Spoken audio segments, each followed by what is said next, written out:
Do you really believe that garbage? It's not about believing, it's a matter of fact. So you believe...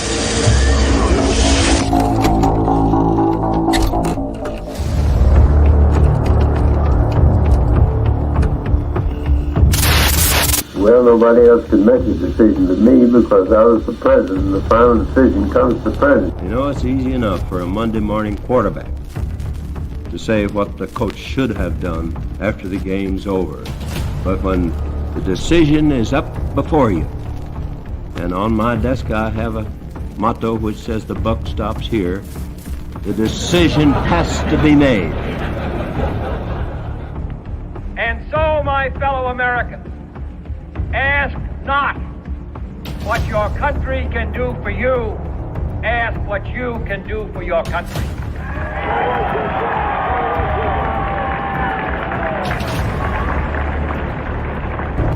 And I want to say this to the television audience. I made my mistakes, but in all of my years of public life, I have never profited from public service. I've earned every cent. And in all of my years of public life, I have never obstructed justice. And I think, too, that I could say that in my years of public life, that I welcome this kind of examination, because people have got to know whether or not their president's a crook. Well, I'm not a crook. I've earned everything I've got. President? Yep. Mr. President, I want to raise an issue that I think you've been lurking out there for 2 or 3 weeks and cast it specifically in national security terms.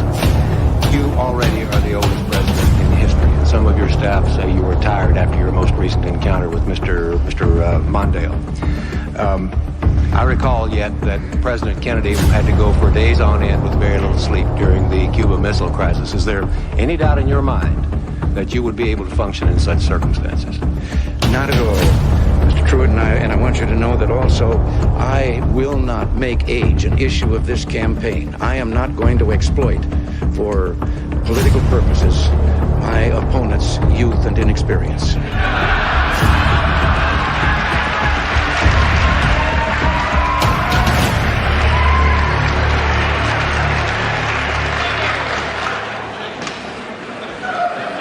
And I'm the one who will not raise taxes. My opponent now says he'll raise them as a last resort or a third resort. But when a politician talks like that, you know that's one resort he'll be checking into. And my opponent won't rule out raising taxes, but I will, and the Congress will push me to raise taxes, and I'll say no. And they'll push, and I'll say no. And they'll push again, and I'll say to them, read my lips. No new taxes.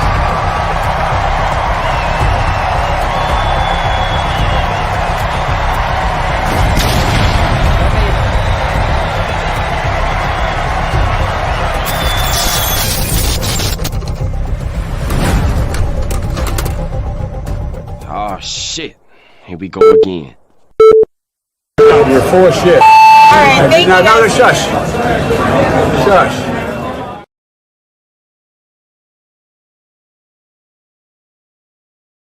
And on the 8th day, God looked down on his planned paradise and said, I need a man to test the will and goodness of a free people.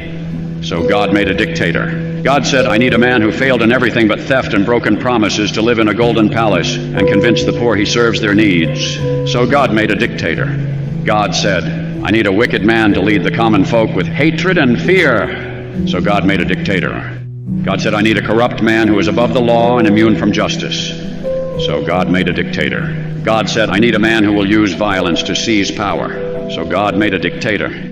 God said, I need a man whose followers will call black white, call evil good, and call criminals hostages. So God made a dictator. God said, I need his political party to obey without question, and the press fear his wrath. So God made a dictator. God said, I need a cruel man who uses his power and position to punish and harm his opposition. So God made a dictator. God said, I need a man who breaks the faith of even his most godly followers and leads them to idolatry. Place him above me. So God made a dictator. And then God said, I sent this man to test you, and until you cast him down, you have failed. So God made a dictator.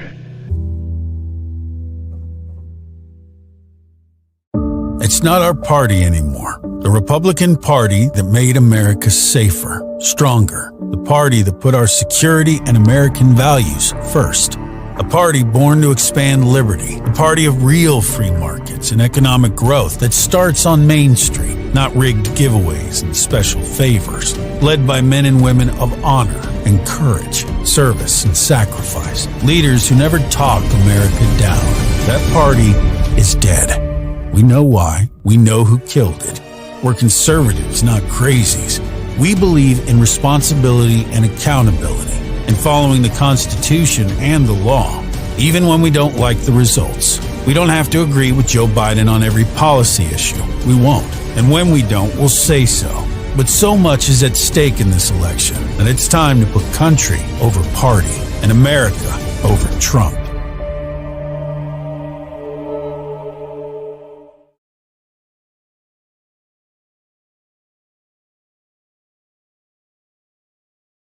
Millions of Republicans, more all the time, are feeling the pressure. The pressure to vote for the party, to toe the line, to pull the lever the way you always did before. Maybe the way your parents did too. It used to make sense. It used to be easy. Because it used to be the party that said character mattered.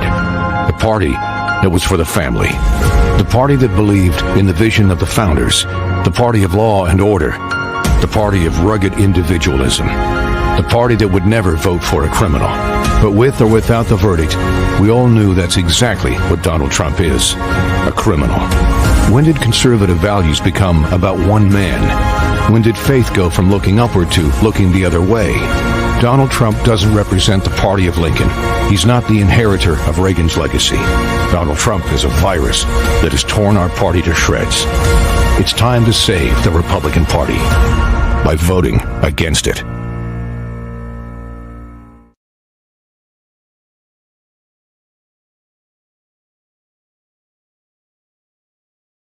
It's a rigged trial. They rigged an election. The system is rigged. Mexico's going to pay for the wall. That created maybe the best economy. The virus that goes away in April with the heat. November 5th is going to be the most important day in the history of our country.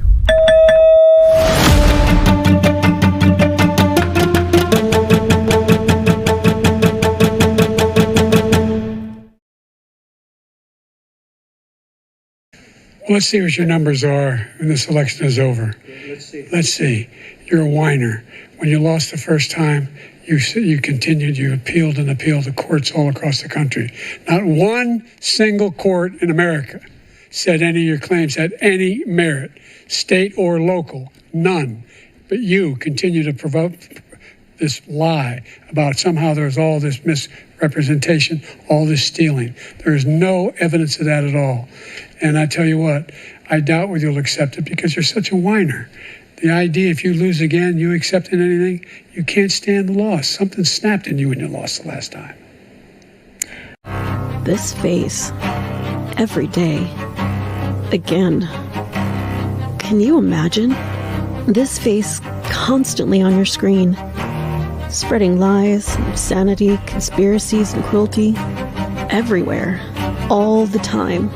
Again, this face, hovering over every story, every event, every minute of every day, constantly putting America in danger, always in legal trouble, forever angry, constantly lying, embarrassing us everywhere.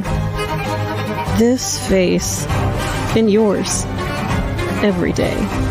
For 4 more years. It felt like it would never end before. If we win this time, it never will.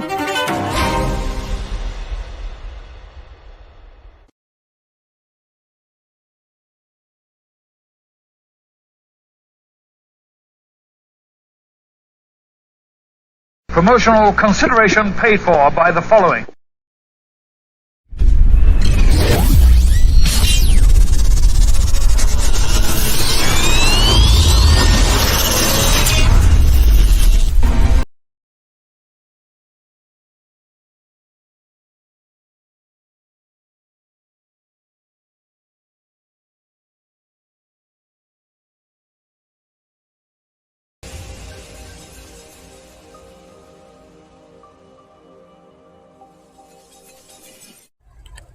What is up, Straight Talk Society? This is your boy Trevor. Hey, I just want to thank you guys for rocking out with me for these past couple of years. But guess what? I'm so excited to announce the opening of our merch store. You got it right. So if you want to show your support, show everybody that you're down with the Straight Talk Society, go on over to www.thestraighttalksociety.bigcartel.com and pick up a shirt, pick up a hoodie, pick up a hat, pick up a mug. Hey, let everybody know what time it is. Let everybody know that you are Team Straight Talk Society. Hey, what are you waiting for? Support the Straight Talk Society by getting some merch.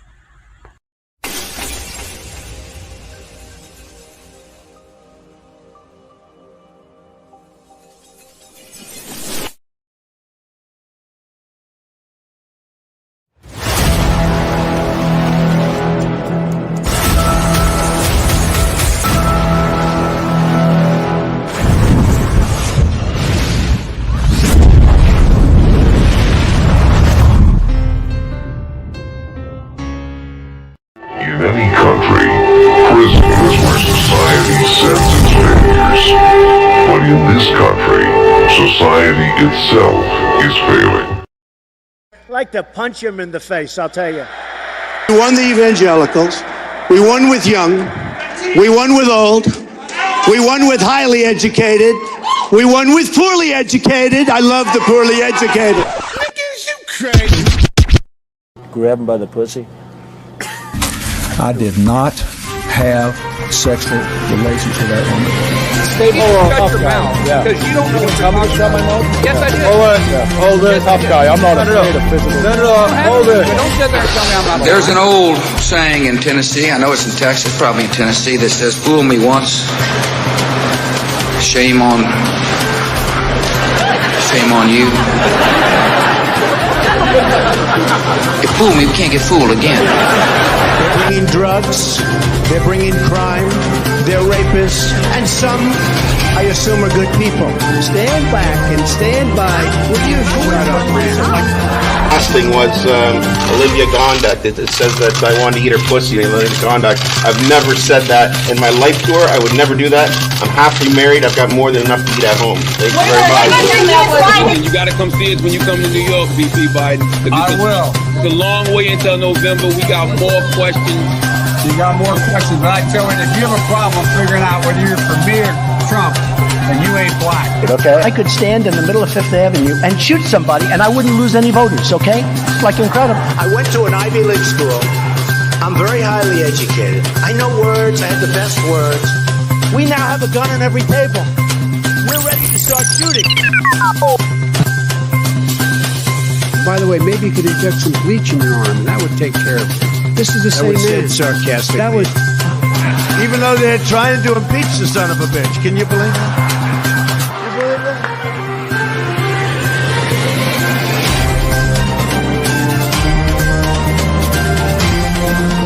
That's enough. Put down the mic. Mr. President, are you worried about indictments coming down in this investigation? Punch him in the face, I'll tell you. If I may ask Peter, one other go question, are you worried? That's enough. That's Mr. enough. President, I was going to ask one of the I don't want reality. I'm asking the question, which one is better? That's exactly what it is. Got it on tape. What a stupid son of a bitch. I don't like words that hide the truth. I don't like words that conceal reality. I don't like euphemisms or euphemistic language. And American English is loaded with euphemisms because Americans have a lot of trouble dealing with reality. Americans have trouble facing the truth. So they invent a kind of a soft language to protect themselves from it. And it gets worse with every generation. For some reason, it just keeps getting worse. How stupid are these politicians to allow this to happen?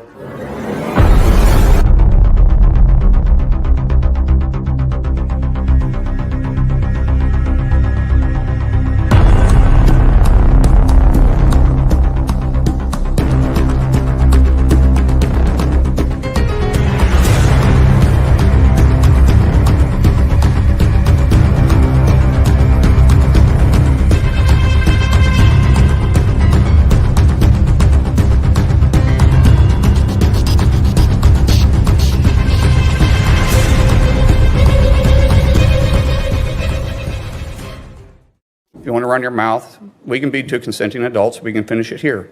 Okay, that's fine. Perfect. You want to do it now? I'd love to do it right now. Well, stand your butt up then. You stand your butt up. Oh, hold on. Big guy. Oh, stop it. Is that your solution every poll? No, sit down. Sit down. Okay, you.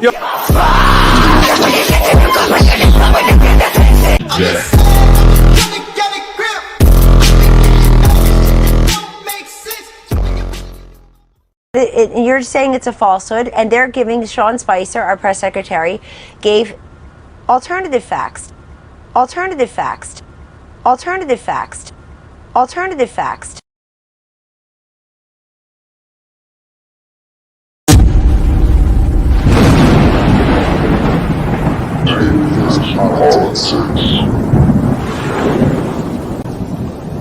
Saudi Arabia and Russia will repeat. I ain't talking politics. I'm talking life. I ain't talking politics. I'm talking life.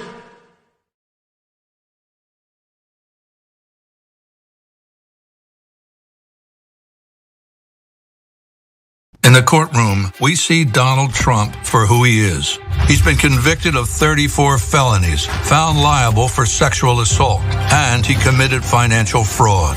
This election is between a convicted criminal who's only out for himself and a president who's fighting for your family. I'm Joe Biden, and I approve this message. Donald Trump lost 2 debates to me in 2020. And since then, he hadn't shown up for debate. Now he's acting like he wants to debate me again. Well, make my day, pal. I'll even do it twice. So let's pick the dates, Donald. I hear you're free on Wednesdays. When the word is that I'm 2 points up, I don't know if that's good or bad. How are you 2 points up to Biden? He can't talk, he can't walk, can't find his way off a stage, can't put 2 sentences together, although he has agreed to debate, so I don't know, maybe they know something. He's going to be so jacked up for those debates, you watch. I just want to debate this guy, but, you know, and I'm going to demand a drug test, too, by the way. I am. No, I really am. I don't want him coming in like the State of the Union. He was high as a kite. I said, is that Joe up there? A beautiful robe? And by the end of the evening, he's like, well, he was exhausted, right? Now, we're going to demand a drug test. But have a look at this tweet from Donald Trump. He's out there again. He says that he wants a drug test for Crackhead Joe. And he says, Crooked Joe. He suggested before that... Crackhead's the son, yeah. Crackhead's the son. Joe is the father of. And Donald says he'd be happy to have a drug test. They reckon he's going to be high on elephant juice or something to get through the debates. He's sleeping now. Because they want to get him good and strong. So a little before debate time, he gets a shot in the ass. My God. He's all about disinformation.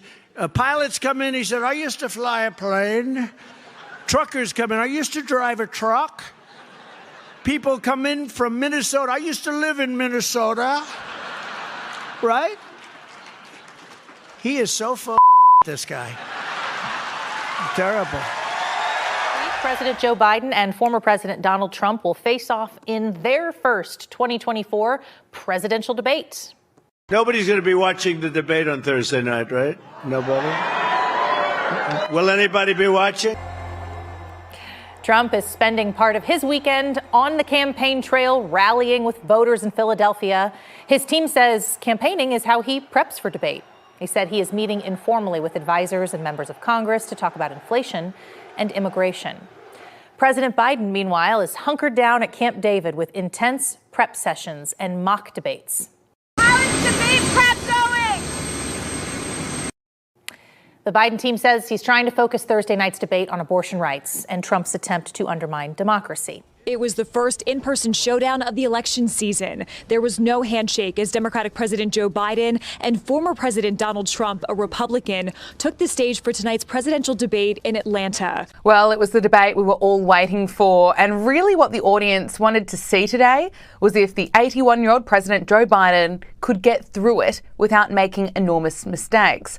And I'm going to continue to move until we get the total ban on the total initiative relative to what we're going to do with more Border Patrol and more asylum officers. President Trump? I really don't know what he said at the end of that sentence. I don't think he knows what he said either. Look. This thing's over. Joe Biden is a disaster. And nobody's even listening to anything he's saying. So if you care a lot about politics, you're trying to focus on what he's saying, as we are, obviously. And Trump keeps saying one crazy lunatic thing after another, right? But Biden has no ability to counter him. And the whole time the split screen is killing Biden. Because he's got his mouth open, he looks confused, doesn't know where he is. He's lost his train of thought at least twice in like disastrous shape. Those are gonna be played 1 billion times in viral video after viral video. This is an epic disaster. It's a guaranteed loss. You're telling me this is the most important election of our lifetimes?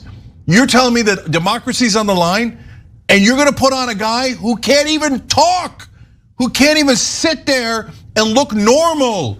This thing's a bloodbath. He's gonna get annihilated. That is, okay. There is a feeling, I think there was a sense of shock, actually, how he came out at the beginning of this debate, how his voice sounded, he seemed a little disoriented. He did get stronger as the debate went on, but by that time, I think the panic had set in. The biggest issue for Democrats is abortion, and he couldn't give an answer. He gave an answer, he couldn't even give a coherent answer on the biggest issue for Democrats tonight. I've heard from leading Democrats across the United States, elected governors, congressmen, who are texting me and saying, I'm worried I'm gonna lose if Joe Biden's at the top of the ticket. That was painful. I love Joe Biden. I work for Joe Biden. He didn't do well at all. He did not do well at all. But he had a test to meet tonight. To restore confidence of the country and of the base, and he failed to do that. And I think there's a lot of people who are going to want to see him consider taking a different course now. And then when he was trying to make more points, it was just more rambling, waffle, and a lot of losing his train of thought. Eligible for what I've been able to do with the with the COVID, with dealing with everything we have to do with, look, if we finally beat Medicare. Thank you, President Biden. President Trump? Joe Biden's age, of course, was already a talking point before the debate. It was amplified as well, not just in a cognitive sense. Plenty of discussion online about this footage of the First Lady, Jill Biden, helping her 81-year-old husband off stage. You can see pretty small steps there, but having to be helped off. He clearly needed assistance to descend those steps to greet the 2 CNN moderators after that. So I'm sure that'll be... Dr. Jill Biden leads the 81-year-old president off stage by the hand after the train wreck debate performance. You spent too much time in the gym. Biden appeared more energized at a Waffle House after the debate, cracking wise and defending his performance.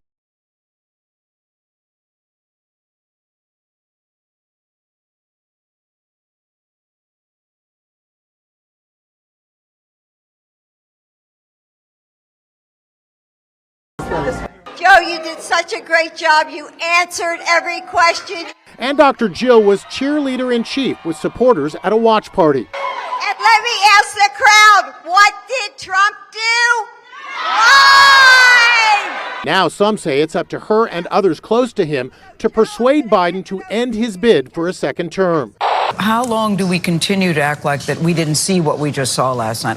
The First Lady, the President's sister. Those are the kinds of people who turn to him and say, sir, it's time to consider stepping aside. Melissa DeRosa is a Democratic Party strategist. I think that family has to be asking itself a lot of tough questions today. If that were my father that was on that stage last night, I wouldn't feel right about this. If he can't demonstrate to the American people that he can do the job, then I think it's incumbent on those around him to be honest with themselves and with him and figure out a replacement quickly. So how bad was Joe at the debate last night? It was so bad that Joy Reid lost more hair. It was so bad Jimmy Carter watched the debate and said, wow, that guy's almost dead. It was so bad Hillary's already writing her acceptance speech and Joe's suicide note. It was so bad Nancy Pelosi's face unfroze. Joe was so bad, Vladimir Putin denied poisoning him. It was so bad, Joe Biden thought St. Peter was the moderator. It was so bad, Democrats were seen in California at a cemetery digging up Dianne Feinstein. When you think about the Joe Biden you saw in the debate, ask yourself a question. Do you think the guy who was defeated by the stairs, got taken down by his bike, lost a fight with his jacket, and regularly gets lost, makes it 4 more years in the White House? And you know who's waiting behind him, right? Vote Joe Biden today and Kamala Harris tomorrow. I'm Donald Trump, and I approve this message. All right, here we go. Here we go. It's a Tuesday, and it's TFP Tuesday. We are live, and I am once again joined with the world's most dangerous political panel. And on the panel this week, we got MD20. What's going on, MD? Peace. What's going on? What's happening? All right. We also got Ricardo, who will be on the panel later on tonight. So today is episode 40, E40, and we're going to review and look at this last week's presidential debate, the first this year of 2024 between Biden and Trump. So before we get into it, MD, we just saw that piece just now. A lot of things to focus on. The meltdown reaction of people from the Democratic Party. We have the gloating and the victory lapping of Fox News. What was your takeaway from what we just saw? I said it before. I said it again. As a debate, it was probably the worst that I've ever seen, just as a whole, and that's from a compound of different levels of influence within the debate, meaning the moderation, the candidates, the structure. It was horrible. Biden had a horrible night, no question about it. Blue MAGA is what I call them now. The defeatist of mainstream liberal media has went upon themselves to go on a campaign to I guess ostracize the campaign of Joe Biden, which is funny to me because I mean Republicans have been saying this stuff about Biden for months now, and you know these mainstream pundits did their best to reflect on it, and now all of a sudden it's an issue. I don't get that. But just to give my quick take, overall, it was a spectacle unlike anything that we've ever seen. You know that, and that's just what it is. Yeah, it was something to behold. I've looked at it twice already. I don't know, man. It's funny that, just like you were saying, the Democratic Party, and it's a good thing and a bad thing at the same time, because you would never see this from the Republicans. Like, they stick on toxic like flies on crap. Like, they will not let it go. But the Democrats have ousted members and cut off support at times when things look bad, and they just figure, hey, this is the right thing to do. But it's not really, in my mind, because anytime that they would have broached this subject, it would have had to have been a minimum of a year ago, because now you're looking at like 3 months or so, 3-4 months at the most.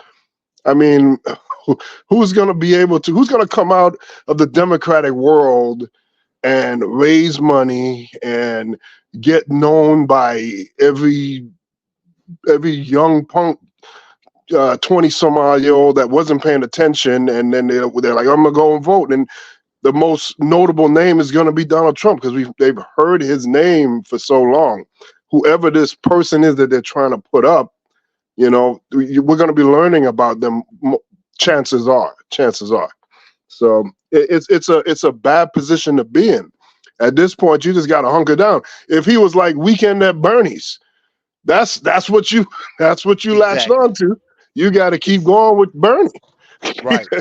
and not the right Bernie, which was the other Bernie. To me, when it comes to blue MAGA, if this was such of an issue, why didn't we hear this when states all across this country were saying that they weren't going to hold official primaries and they was going with Biden?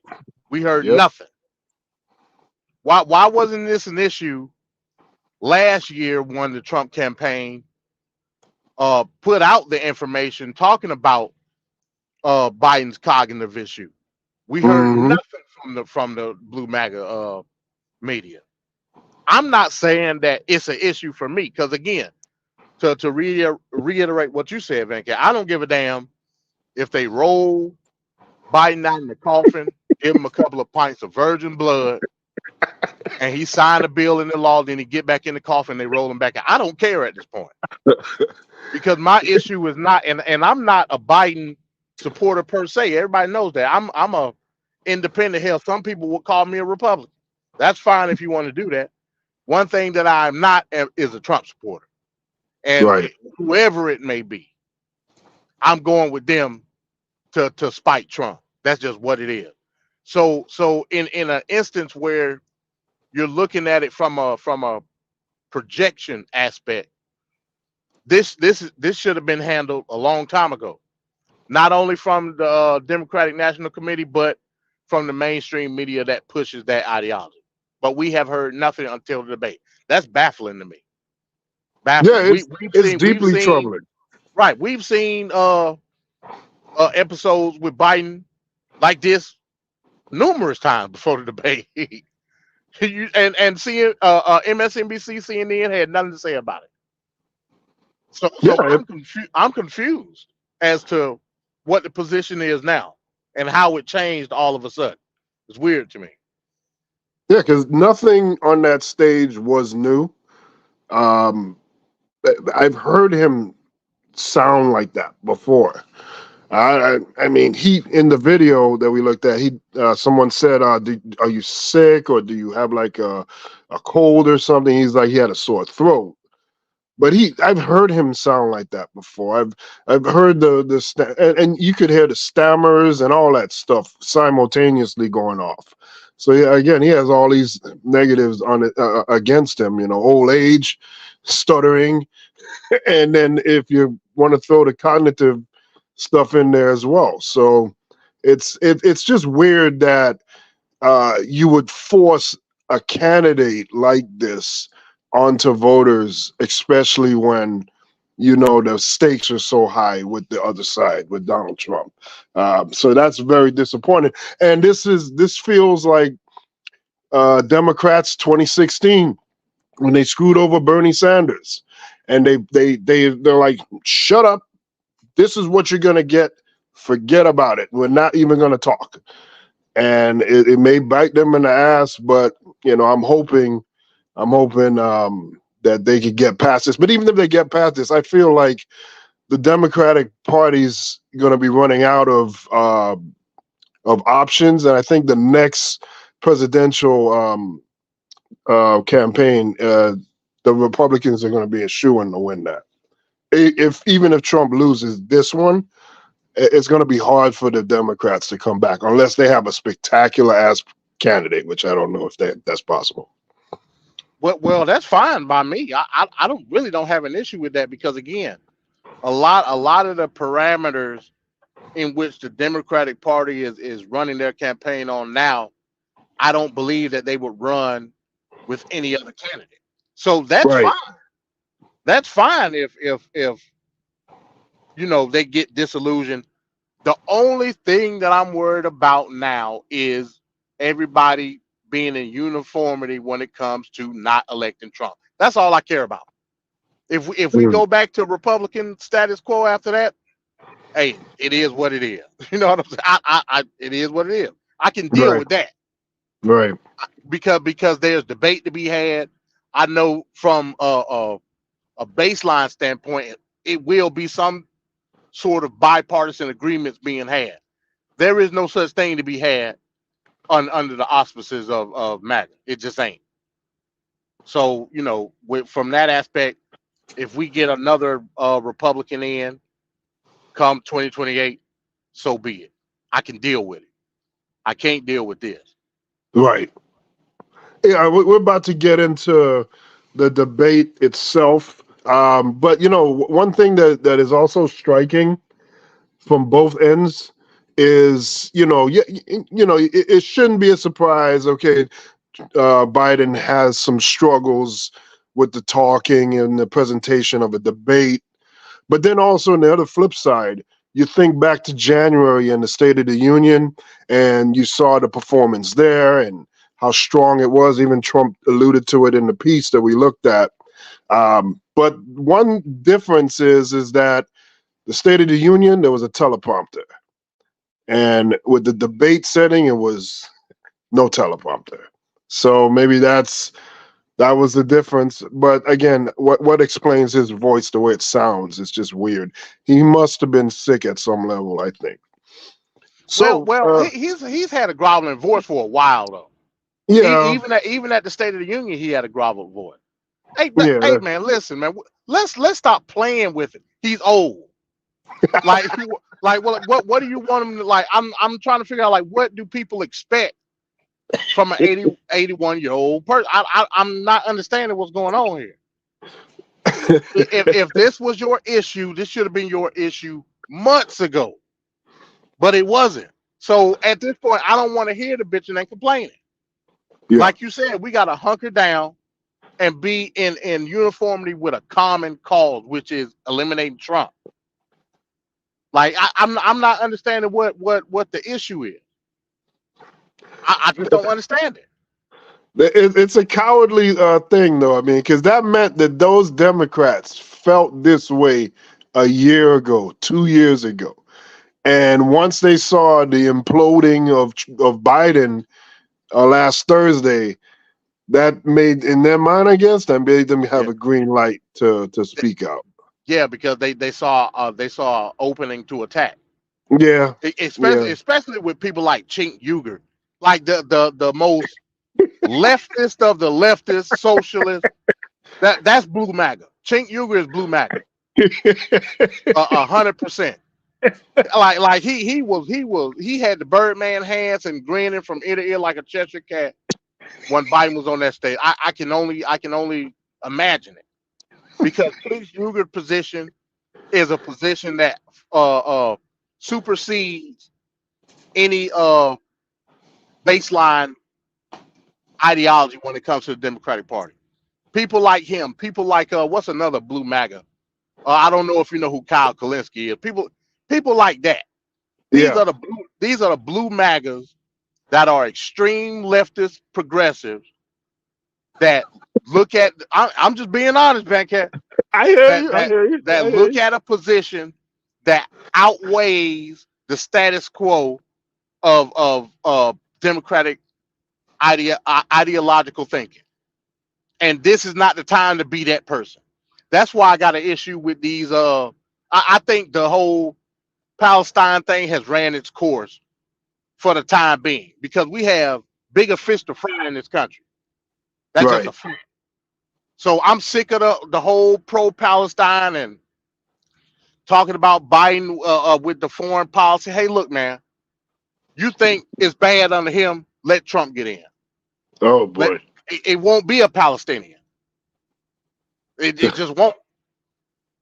They'll be extinct. So let's just keep it real. So that's what I got to say on that. You see this comment on the screen here, tracking Lou 100. I can't vote for Biden. This dude can't complete a sentence without getting his words mixed up. Trump, I'm definitely not voting for. So, see, I don't like that type of talk either, because now you're just copping out. It's got to be one or the other. You got to pick somebody. Yeah. You can't just say I'm not gonna vote. Like I used to think that way. I used to think that way. I was the guy that's saying I was voting down ballot. I didn't particularly care for either candidate. That was me. Hell, a couple of months ago. but now I see the dangers. Oh yeah. So I got to bite the bullet in this one, folks. That's just what it is. Yeah. I gotta hold my nose and go into that booth and pick blue. That's just what it is. At least at the top of the ticket. Oh yeah. Oh yeah. Because from a Especially federal standpoint, like our very constitutional reality is on the line. yeah, especially with the Supreme Court judgment. So that he's already talking about going after people on the January 6th committee. Oh man, Kinzinger and Liz Cheney. Yep. Liz Cheney, right? Which Yep. is I'm telling you. crazy. It's crazy. I know we're gonna get into it later on, but I'll just say this. What's been happening in the Supreme Court these last couple of days is the preamble to Project 2025. And I just leave it at that. Yep. That's like it's preset. It's already preset. The priming the pump. The oven is warming up right now. Sheesh. All right, so let's get into this reviewing of the debate from last Thursday night. The debate had a lot of lows, really on both sides, but obviously the most focus was on Biden's performance. When you give it a second look, it's hard. It's hard to look at times. But when you really think about what is being said and the policies, I see with a different eyes watching it a second time. But let's go into our first video, the beginning of the debate, and it'll lead right into the first question of that night. We're live from Georgia, a key battleground state in the race for the White House. In just moments, the current U.S. president will debate the former U.S. president as their party's presumptive nominees, a first in American history. We want to welcome our viewers in the United States and around the world to our studios in Atlanta. This is the CNN presidential debate. Each candidate will have 2 minutes to answer a question and 1 minute each for responses and rebuttals. An additional minute for follow-up, clarification, or response is at the moderator's discretion. The 46th President of the United States, Joe Biden. Folks, how are you?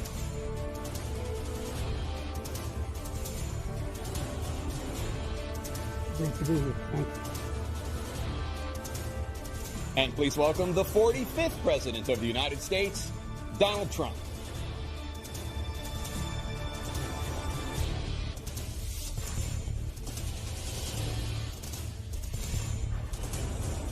What do you say to voters who feel they are worse off under your presidency than they were under President Trump? We got to take a look at what I was left when I became president and what Mr. Trump left me. We had an economy that was in free fall. The pandemic was so badly handled. Many people were dying. All he said was, it's not that serious. Just inject a little bleach into your arm. You'll be all right. The economy collapsed. There were no jobs. Unemployment rate rose to 15%. It was terrible. And so what we had to do is try to put things back together again. And that's exactly what we began to do. We created 15,000 new jobs. We brought on a position where we have 800,000 new manufacturing jobs. But there's more to be done. There's more to be done. Working class people are still in trouble. I come from Scranton, Pennsylvania. I come of a household where the kitchen table, if the things weren't able to be met during the month, it was a problem. Price of eggs, the price of gas, the price of housing, the price of a whole range of things. That's why I'm working so hard to make sure I deal with those problems. And we're going to make sure that we reduce the price of housing. We're going to make sure we build 2 million new units.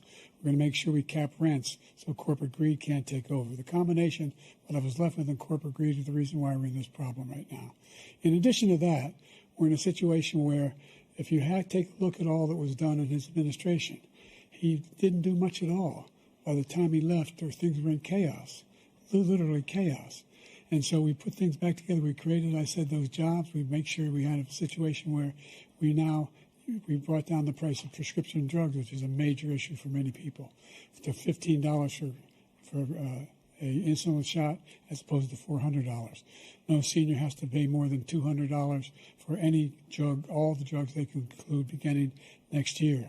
And the situation is we're going to make that available to everybody, to all Americans. So we're working to bring down the price around the kitchen table, and that's what we're going to get done.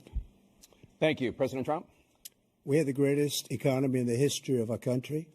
We have never done so well. Everybody was amazed by it. Other countries were copying us. We got hit with COVID. And when we did, we spent the money necessary so we wouldn't end up in a Great Depression, the likes of which we had in 1929. By the time we finished, so we did a great job. We got a lot of credit for the economy, a lot of credit for the military, and no wars and so many other things. Everything was rocking good. But the thing we never got the credit for, and we should have, is getting us out of that COVID mess. He created mandates that was a disaster for our country. But other than that, we had given them back a country where the stock market actually was higher than pre-COVID, and nobody thought that was even possible. The only jobs he created are for illegal immigrants and bounce-back jobs, a bounce-back from the COVID. He has not done a good job. He's done a poor job, and inflation's killing our country. It is absolutely killing us. Thank you. President Biden? Well, look, the greatest economy in the world, he's the only one who thinks that, I think. I don't know anybody else who thinks he had the greatest economy in the world. And, you know, the fact of the matter is that we found ourselves in a situation where his economy, he rewarded the wealthy. He had the largest tax cut in American history, $2 trillion. He raised a deficit larger than any president has in any one term. He's the only president other than Herbert Hoover who's lost more jobs than he had when he began, since Herbert Hoover. The idea that he did something that was significant. And the military, you know, when he was president, they were still killing people in Afghanistan. He didn't do anything about that. When he was president, we were still finding ourselves in a position where you had a notion that we were this safe country. The truth is, I'm the only president this century that doesn't have this decade, that doesn't have any troops dying anywhere in the world like he did. President Trump, I want to follow up if I can. Am I allowed to respond to him? Well, I'm going to ask you a follow-up. You can do whatever you want with the minute that we give you. I want to follow up. You want to impose a 10% tariff on all goods coming into the U.S. How will you ensure that that doesn't drive prices even higher? It's not going to drive them higher. It's just going to cost countries that have been ripping us off for years, like China and many others, in all fairness to China. It's going to just force them to pay us a lot of money, reduce our deficit tremendously, and give us a lot of power for other things. But he made a statement. The only thing he was right about is I gave you the largest tax cut in history. I also gave you the largest regulation cut in history. That's why we had all the jobs.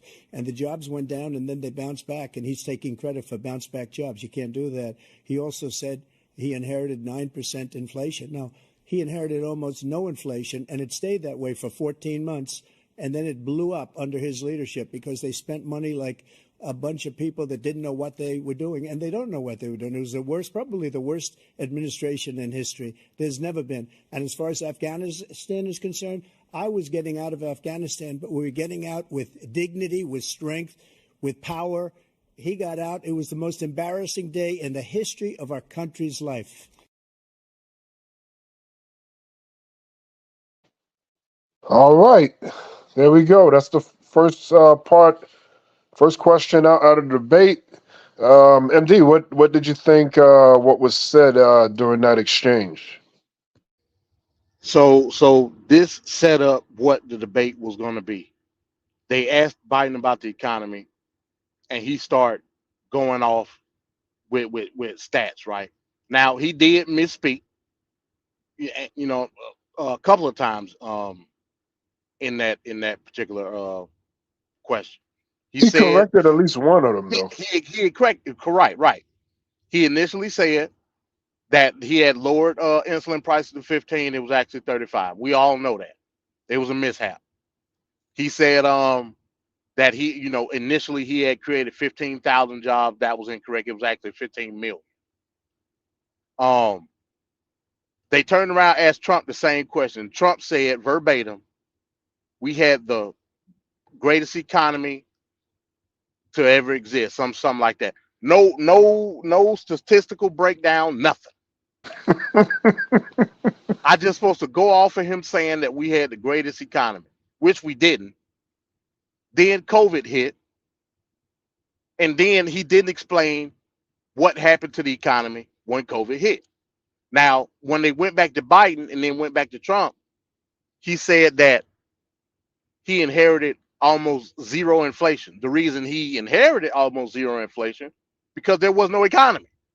Everybody knows that. It was stagnant. There was nothing going on. So when Biden got in office and start putting in the mandates and we start slowly reopening, the inflation hit. Largely because the companies refused to deflate their prices back to normal. They just said, bump it. We're not doing it. We're going to continue to be hot. That's not a Biden issue per se. That's a corporate issue. Trump didn't articulate it that way. Here's the most damning part of that opening question to me. When they went back to Trump, Jake Tapper said specifically, when he was asked to respond, Jake Tapper said, well, we're going to give you the minute you can respond however you want to. That's going to play in a pivotal role throughout the course of the debate because that was not what you intended to do as far as moderation of the debate because you continually went to him with the same question. So you lied, sure. Jake Tapper. For sure. Jake Tapper was like on pins and needles, man. That pressure campaign they were doing, the Trump team, it really got to CNN, and they were just like to checking and making sure that they're not trying to offend or whatever. They were trying to be perfectly catering to Donald Trump, and that kind of affected this debate too. Hey, All Fan right. Cat, please go to that last comment because I can't say it any better. And that was another point that was made in that initial round of questions. Patrick T says he doesn't even know that we pay the tariffs, not the other country. I can't say it better myself. People that always bring up these tariffs, anybody that knows me knows I've always been against tariffs. Why? Because the tariffs are not paid by the country. That's stupid. Anybody believes that don't understand how economics work. Most of the companies that are importing into the United States from China, if I'm gonna be with a specific country, are American companies. They just outsource. They manufacturing. They got to go right around in a circle, pay the tariff, and then inflate the price to us. It's economics 101. And I have a video we'll see later that'll support that what you were saying there, MD. It's crazy. I mean, Donald Trump in real time is just blurting out provable things that you don't even have to look up on Google. Like there should be a level of integrity there. But one of the sole Republican on The View, I kind of agree with her, but I kind of don't, because she's like, it doesn't matter if someone says anything that's incorrect. That's the point of the debate. You as a debater need to call them out on it and rebuke that. So I get that, but some of this stuff is like egregious, and you got a lot of people that are novice to politics and hadn't followed stuff, and that affects people's thought process on what's going on. There should be some level of integrity there. All right, so let's go on in now. Yeah, no doubt. I'm sorry, I was on mute. I'm sorry, my bad. I agree with everything you just said. Yeah. I think. And by the way, one last thing, then you can move on. The Herbert Hoover thing. Oh yeah. Who was the person? And this is so ironic. Who was the person that initiated the import tariff system as we know it today in American economics? It was Herbert Hoover. It's so funny that he would gravitate to something like that. Of all the things as president you can do, he He took the playbook of a losing president, one of the worst in the history, and he says he doesn't want to be the next Herbert Hoover. We'll see. We'll see. I mean, he's already there. What am I saying? He left office with negative jobs. George Bush, as disastrous, George W. Bush, as disastrous as his presidency was, and how he left the state of the economy, he still had a net of 1 million jobs. That's pathetic, but he still had that. Yeah. Trump was in a negative. Right. And here's an important caveat. One of the defense mechanisms people try to use is, well, you got to put COVID into it. Those numbers are not related to the COVID pandemic, and people don't even know that. Those numbers are related pre-COVID. They don't count any epidemic or any crisis with those economic figures. Yep. So you can't blame it on COVID. Yeah, Donald. It's a hard sell, man, with all these convictions. This is the worst candidate in the history of politics. But, let's move on to the next video here. This one's going to be on spending and the debt. Let's check this out. President Trump, over the last 8 years, under both of your administrations, the national debt soared to record highs. And according to a new nonpartisan analysis, President Trump, your administration approved $8.4 trillion in new debt, while so far, President Biden, you've approved $4.3 trillion in new debt. So, former President Trump, many of the tax cuts that you signed into law are set to expire next year. You want to extend them and go even further, you say.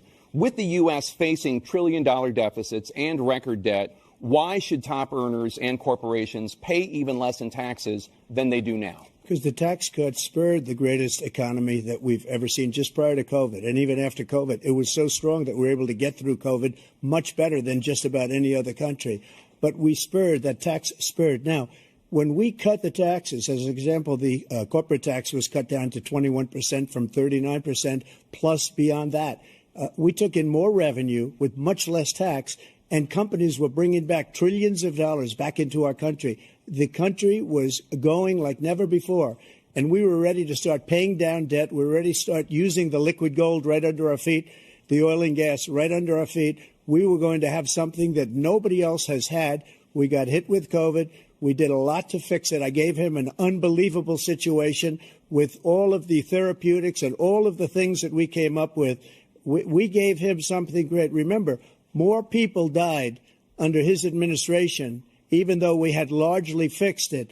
More people died under his administration than our administration, and we were right in the middle of it, something which a lot of people don't like to talk about. But he had far more people dying in his administration. He did the mandate, which is a disaster, mandating it. The vaccine went out. He did a mandate on the vaccine, which is the thing that people most objected to about the vaccine. And he did a very poor job, just a very poor job. And I will tell you, not only poor there, but throughout the entire world, we're no longer respected as a country. They don't respect our leadership. They don't respect the United States anymore. We're like a third world nation between weaponization of his election, trying to go after his political opponent, all of the things he's done. We've become like a third world nation, and it's a shame. The damage he's done to our country. And I'd love to ask him, and will, why he allowed millions of people to come in here from prisons, jails, and mental institutions to come into our country and destroy our country. President Trump, we will get to immigration later in this block. President Biden, I want to give you an opportunity to respond to this question about the national debt. He had the largest national debt of any president in a 4-year period, number one. Number two, that $2 trillion tax cut benefited the very wealthy. What I'm going to do is fix the tax system. For example, we have 1,000 trillionaires in America. Billionaires in America. And what's happening? They're in a situation where they, in fact, pay 8.2% in taxes.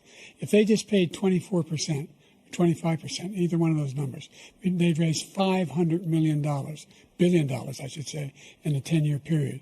We'd be able to wipe out his debt. We'd be able to help make sure that all those things we need to do, child care, elder care, making sure that we continue to strengthen our health care system, making sure that we're able to make every single solitary person eligible for what I've been able to do with the with the COVID, with dealing with everything we have to do with. Look, if we finally beat Medicare. Thank you, President Biden. President Trump? Well, he's right. He did beat Medicare. He beat it to death, and he's destroying Medicare because all of these people are coming in. They're putting them on Medicare. They're putting them on Social Security. They're going to destroy Social Security. This man is going to single-handedly destroy Social Security. These millions and millions of people coming in, they're trying to put them on Social Security. He will wipe out Social Security. He will wipe out Medicare. So he was right in the way he finished that sentence. And it's a shame. What's happened to our country in the last 4 years is not to be believed. Foreign countries, I'm friends with a lot of people. They cannot believe what happened to the United States of America. We're no longer respected.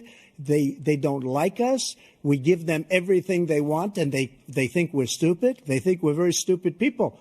What we're doing for other countries, and they do nothing for us. What this man has done is absolutely criminal. Thank you, President Trump.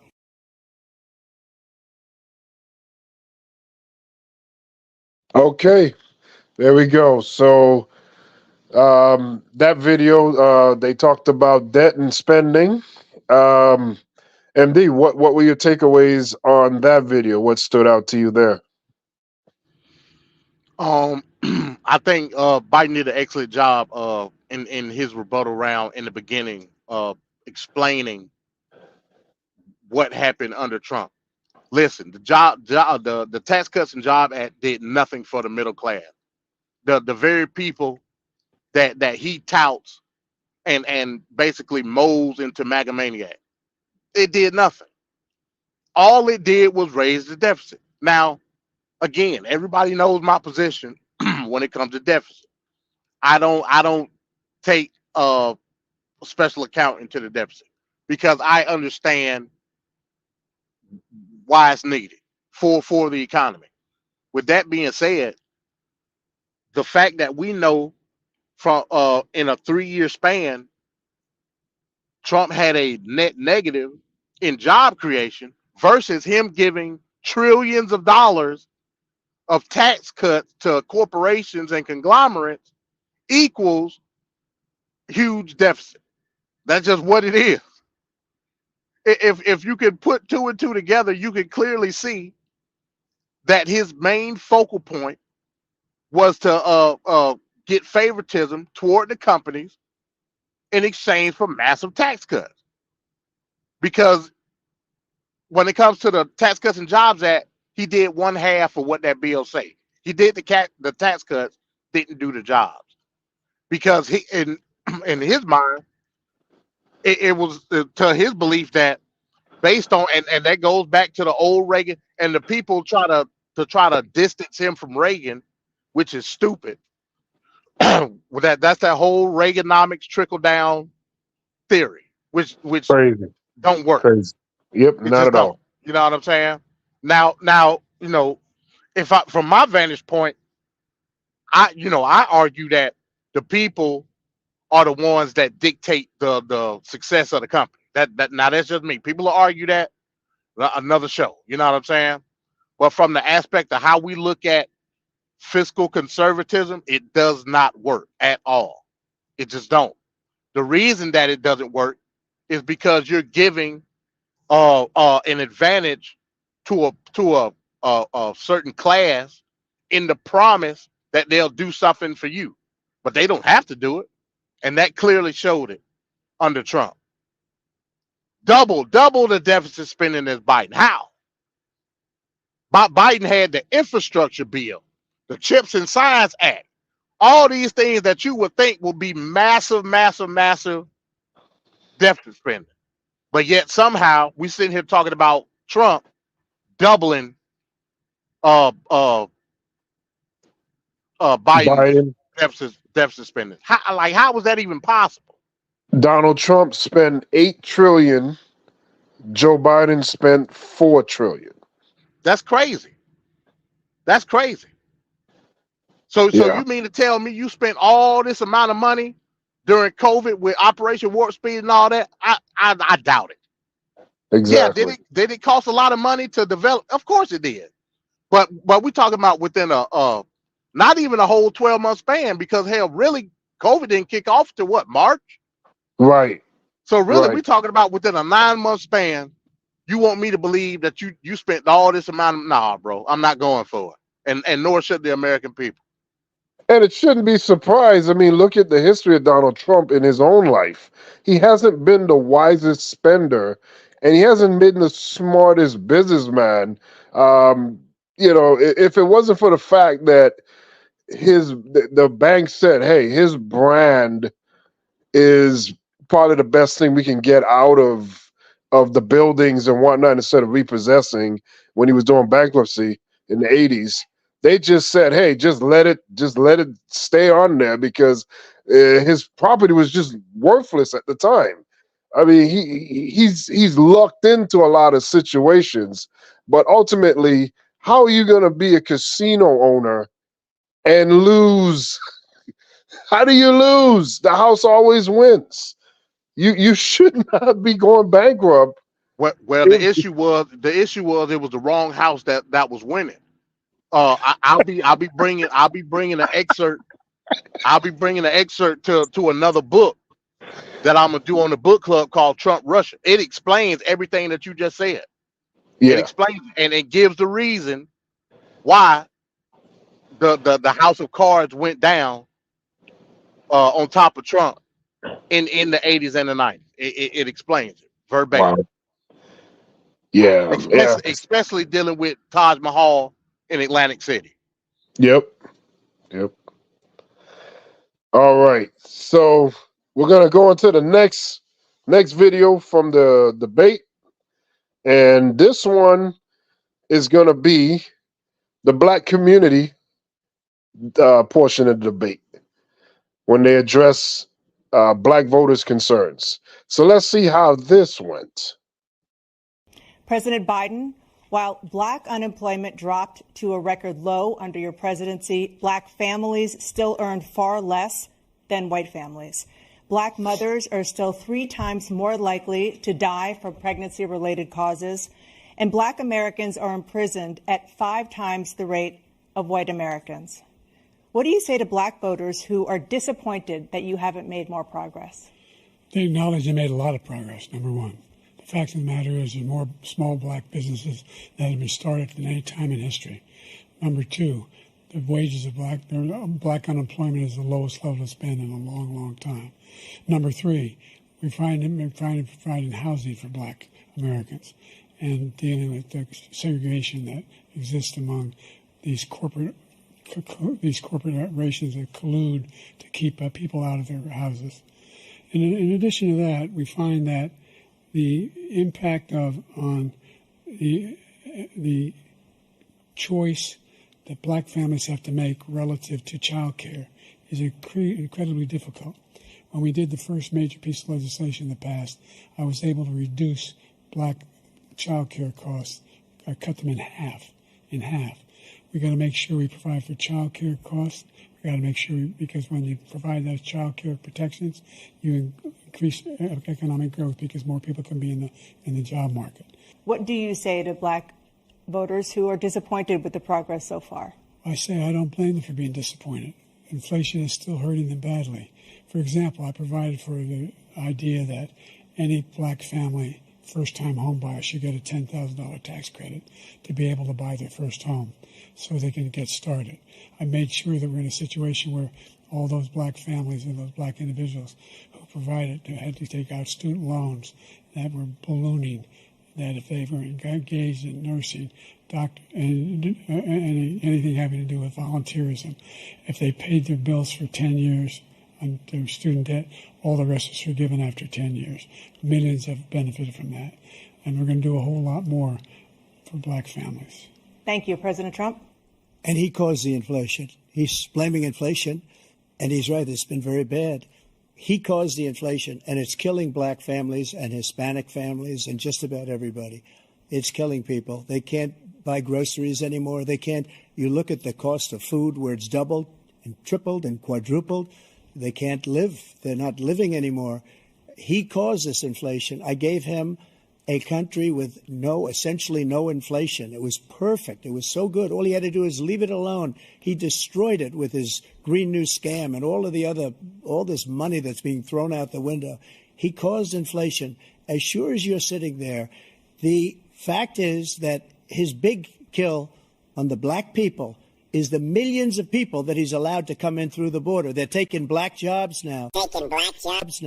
And it could be 18, it could be 19, and even 20 million people. They're taking black jobs. They're taking black jobs. They're taking black jobs. And they're taking Hispanic jobs. And you haven't seen it yet, but you're going to see something that's going to be the worst in our history. Thank you. President Biden?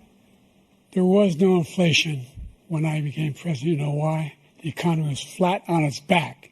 15% unemployment. He decimated the economy, absolutely decimated the economy. That's why there was no inflation at the time. There were no jobs. We provided thousands of millions of jobs for individuals who are in all communities, including minority communities. We made sure that they have health insurance.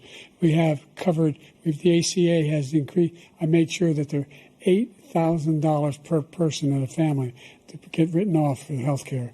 But this guy wants to eliminate that. They tried 50 times. He wants to get rid of the ACA again. And they're going to try again if they win. There's a lot going on. But in inflation, he caused it by his tremendous malfeasance in the way he handled the pandemic. Thank you. Another persistent challenge is the climate crisis.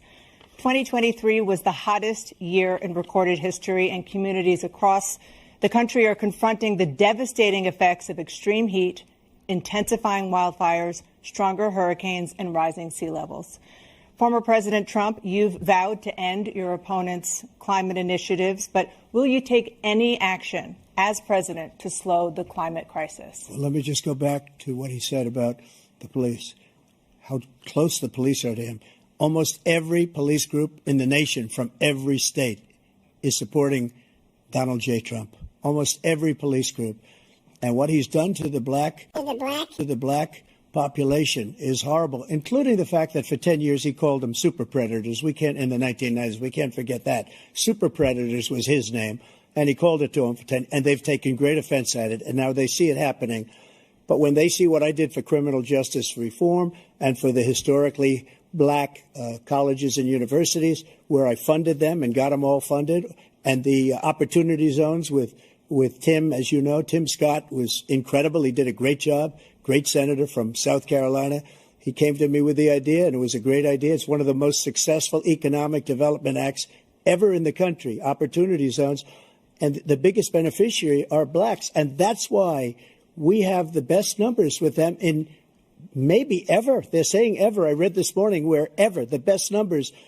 He's lost much of the black population because he's done a horrible job for black people. He's also done a horrible job for Hispanics. But wait till you see these millions of people pouring into our country, and they're going to take the jobs, and it's already started, and you haven't seen anything yet. It's a disaster. You've 38 seconds left. President Trump, will you take any action as president to slow the climate crisis? So I want absolutely immaculate clean water, and I want absolutely clean air, and we had it. We had H2O. H2O.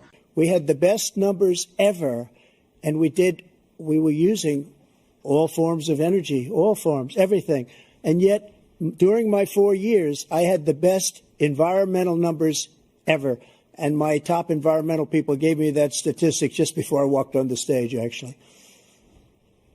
I don't know where the hell he's been. The idea that anything he said is true. I've passed the most extensive climate change legislation in history. We find ourselves, and by the way, black colleges. I came up with $15 billion for HBCUs, historic black universities and colleges, because they don't have the kind of contributors that they have to build these laboratories and the like. Any black student is capable in college of doing any white student can do. They just don't have the money, but now they'll be able to get those jobs in high tech.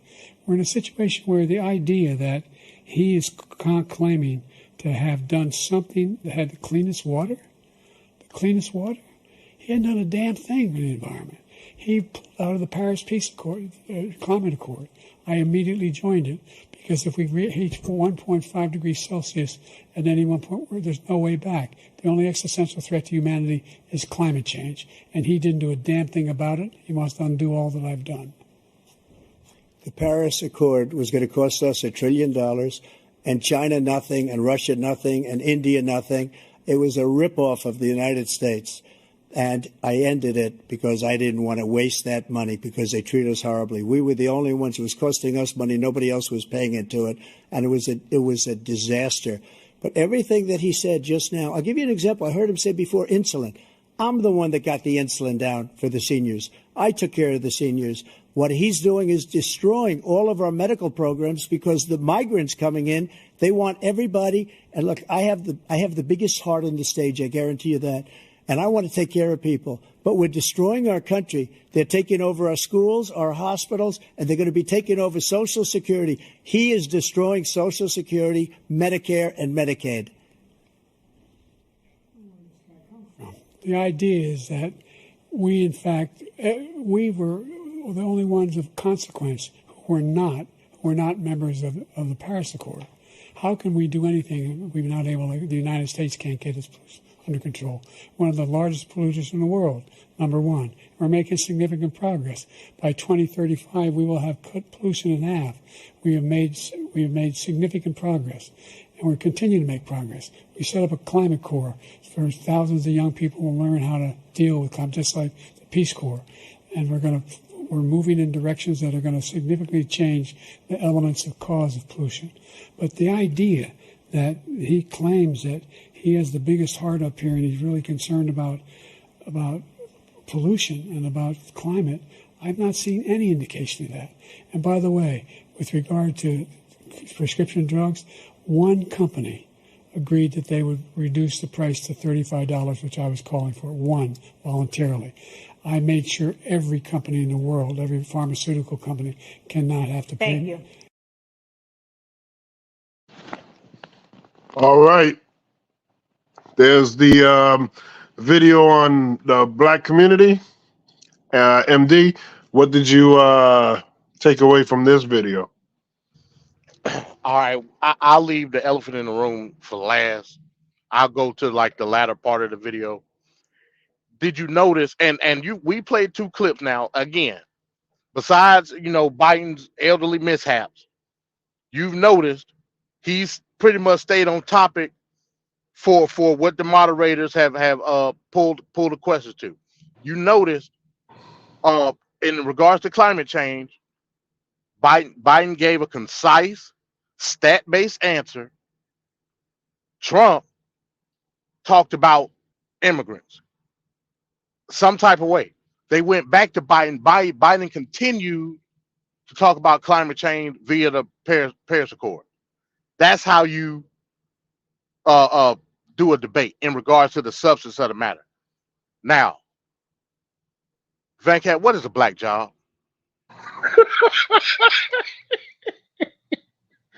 I'm still trying to figure it out. I guess it's an undesirable job, I guess. So let's use a little bit of logic here, just for a second. The immigrants that have come in are taking jobs in agriculture, low-level service jobs. I'm not seeing any immigrants coming in working what we would consider a working middle-class jobs. Me personally, I haven't seen it. So with that being said, what jobs are immigrants taking from black people? Mind you, before you answer, currently, as it stands right now, black unemployment is under 5%. I don't know if anybody can explain that one. I really don't know because none of the facts are aligned with his statements. Right. Yeah, he lied. He lied numerous times in that particular clip. He lied about bringing the insulin down. He had nothing to do with that. Yeah, that's one of the most egregious ones. He lied about using all forms of energy. That's a lie. I mean, hell, on this intro to TFP, Tafis Politics, we got Trump talking about birds being killed under a windmill. So that's a lie. He just lied through his teeth about numerous things. I'm telling you right now. He said there was a record low black support for Biden. Bank on it, Van Cat. I'm telling you right now. And this is coming from me that don't necessarily support Biden, but I know what the demographic is. I'm telling you, if Biden wins or loses, it really don't matter. Black people will vote for Biden at around 90%. Bank on it right now. So I don't want to hear these idiots that's trying to gaslight black people into thinking that it's not going to be that. Yeah, and they've been running hard with that narrative, making people question what's going to happen and how it's going to happen, and they're hoping that it changes the vibe and the mood in the election. But I mean, you got to be very insecure and not knowing what's going on in politics to believe those kinds of statements. Donald Trump is the guy that got people to put AI images of fake fantasy black people hugging him. Yeah. So sitting on the stoop. Exactly. Again, man, it's terrible. Go ahead. If the support was that strong, you wouldn't need fantasies to make this a reality. Yeah. So going back to the whole black issue, to me, both of the candidates were terrible.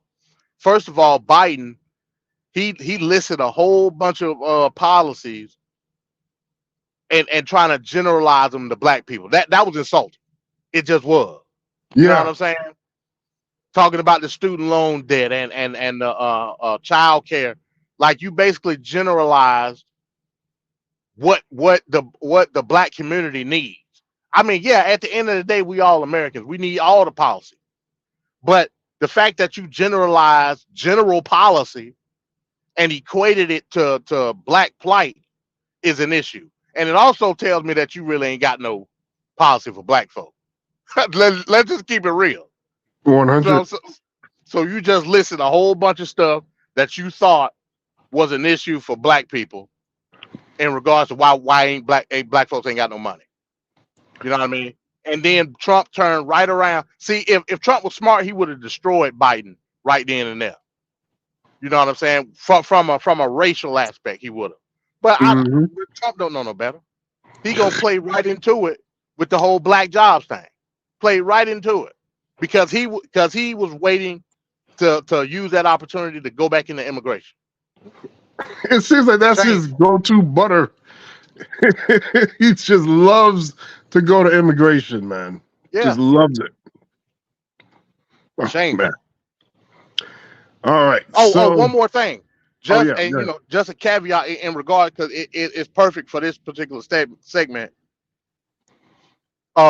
Just yesterday, which was July 1st, Biden's policy of no rent price gouging went into effect. A lot of people don't even know that. So now I think it's 3-year increments. There could be no rental increase. Is that federal or state by state? Yeah, that's federal. That's federal.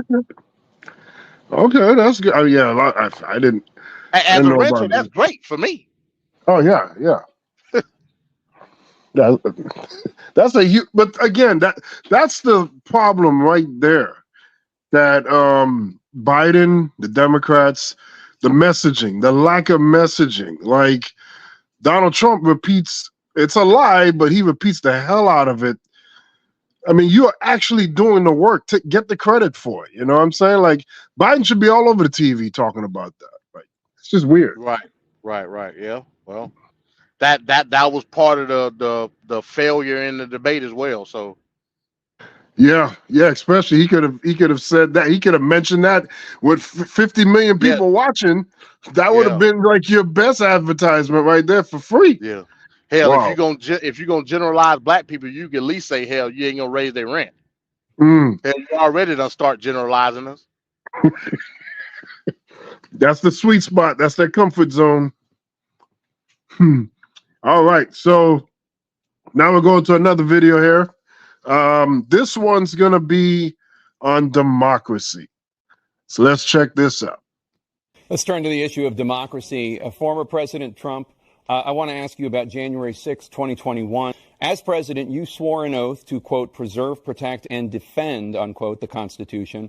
What do you say to voters who believe that you violated that oath through your actions and inaction on January 6th and worry that you'll do it again? Well, I don't think too many believe that. And let me tell you about January 6th. On January 6th, we had a great border. Nobody coming through, very few. On January 6th, we were energy independent. On January 6th, we had the lowest taxes ever.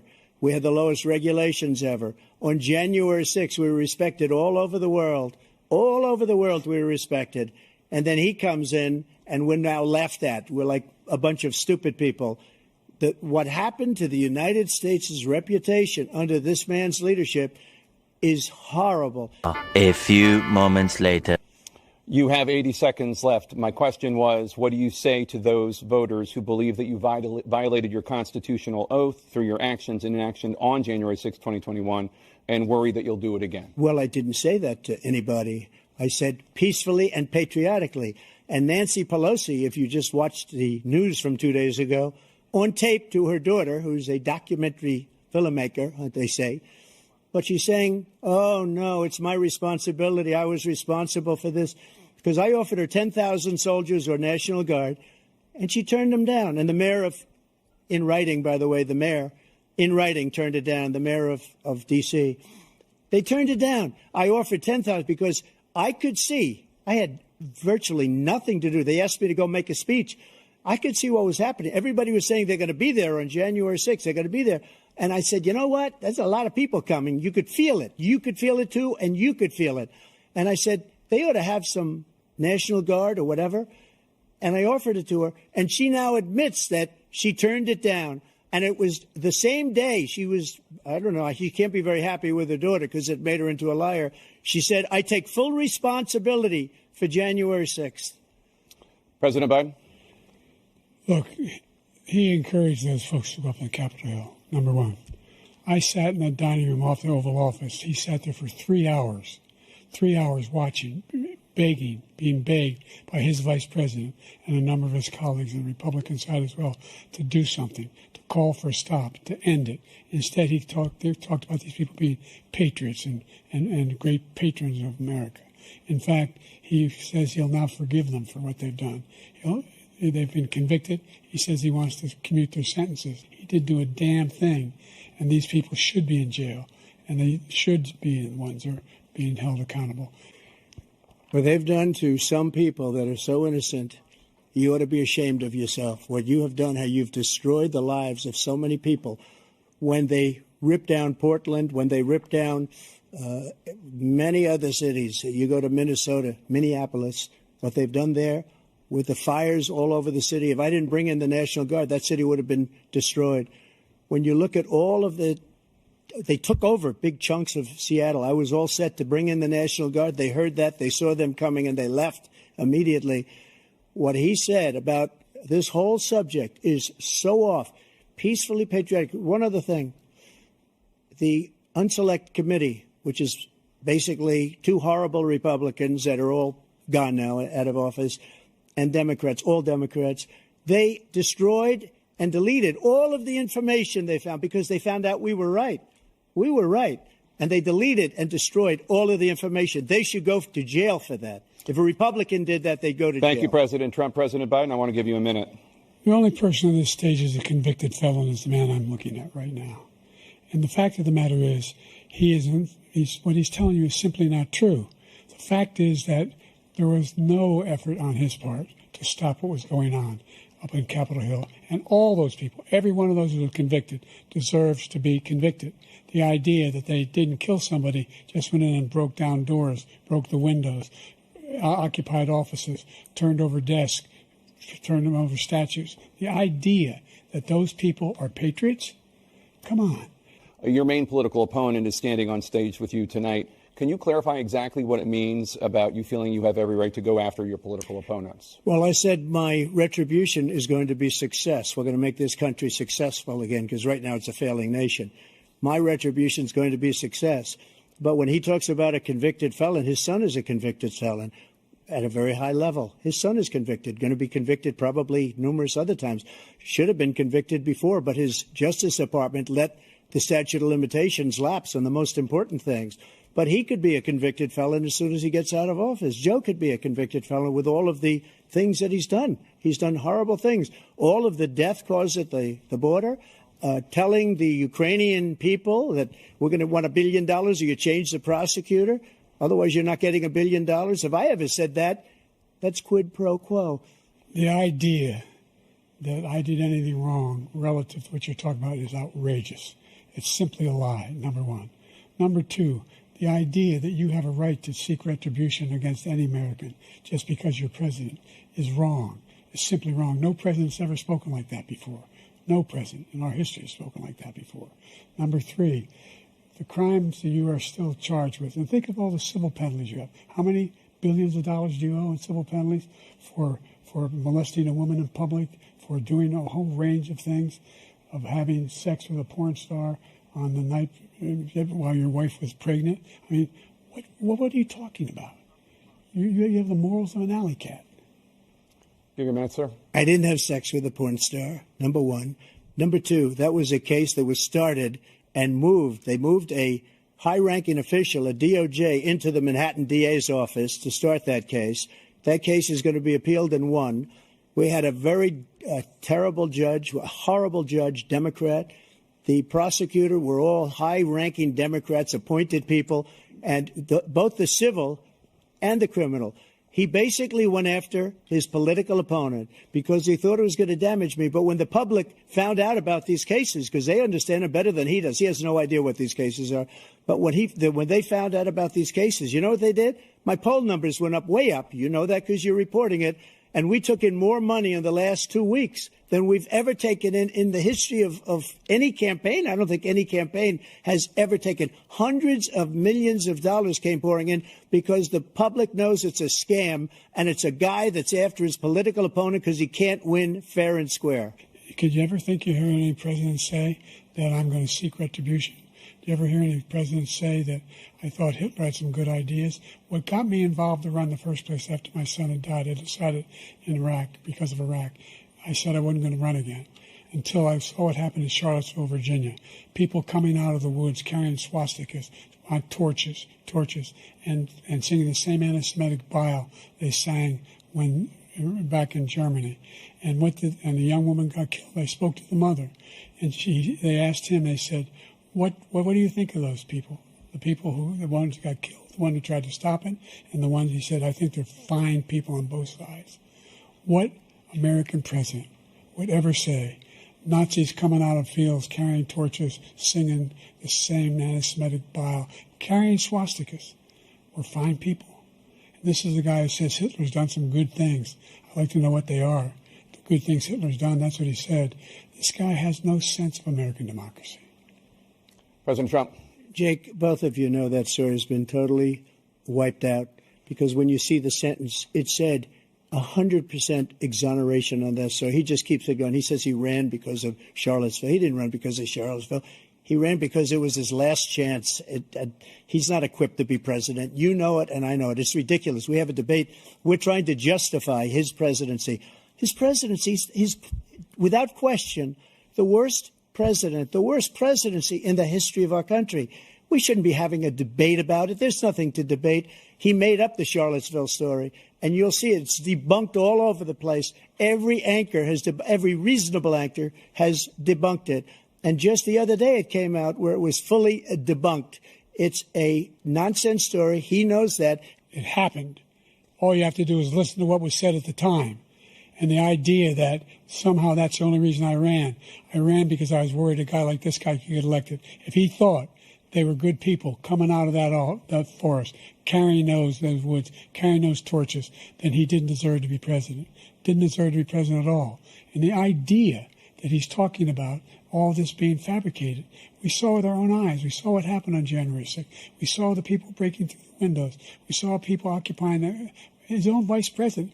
Look, there's a reason why 40 of his 44 top cabinet officers refused to endorse him this time. His vice president hasn't endorsed him this time. So why? Why? They know him well. They serve with him. Why are they not endorsing him? They're not endorsing him because he's straight trash. We're back. So, MD, what do you think about the video we just saw here with the democracy question involved? Well, first and foremost, let me say this. Biden was at his best when he didn't have to run down policy. He was at his best when he could just speak freely, like Mhm. that segment. When he spoke freely, he said what was on his mind, and there wasn't no BS that he had to remember. And to me, that's what sealed the deal to let me know that, like, even if he was a bag of bones, that's who I'm gonna run with in regards to anything from an anti-Trump perspective. Now, so many lies, in regards to January 6th. Let's go to this point first. He said that well, first he didn't answer the question. First and foremost, he went on a ramble, and then Classic Trump.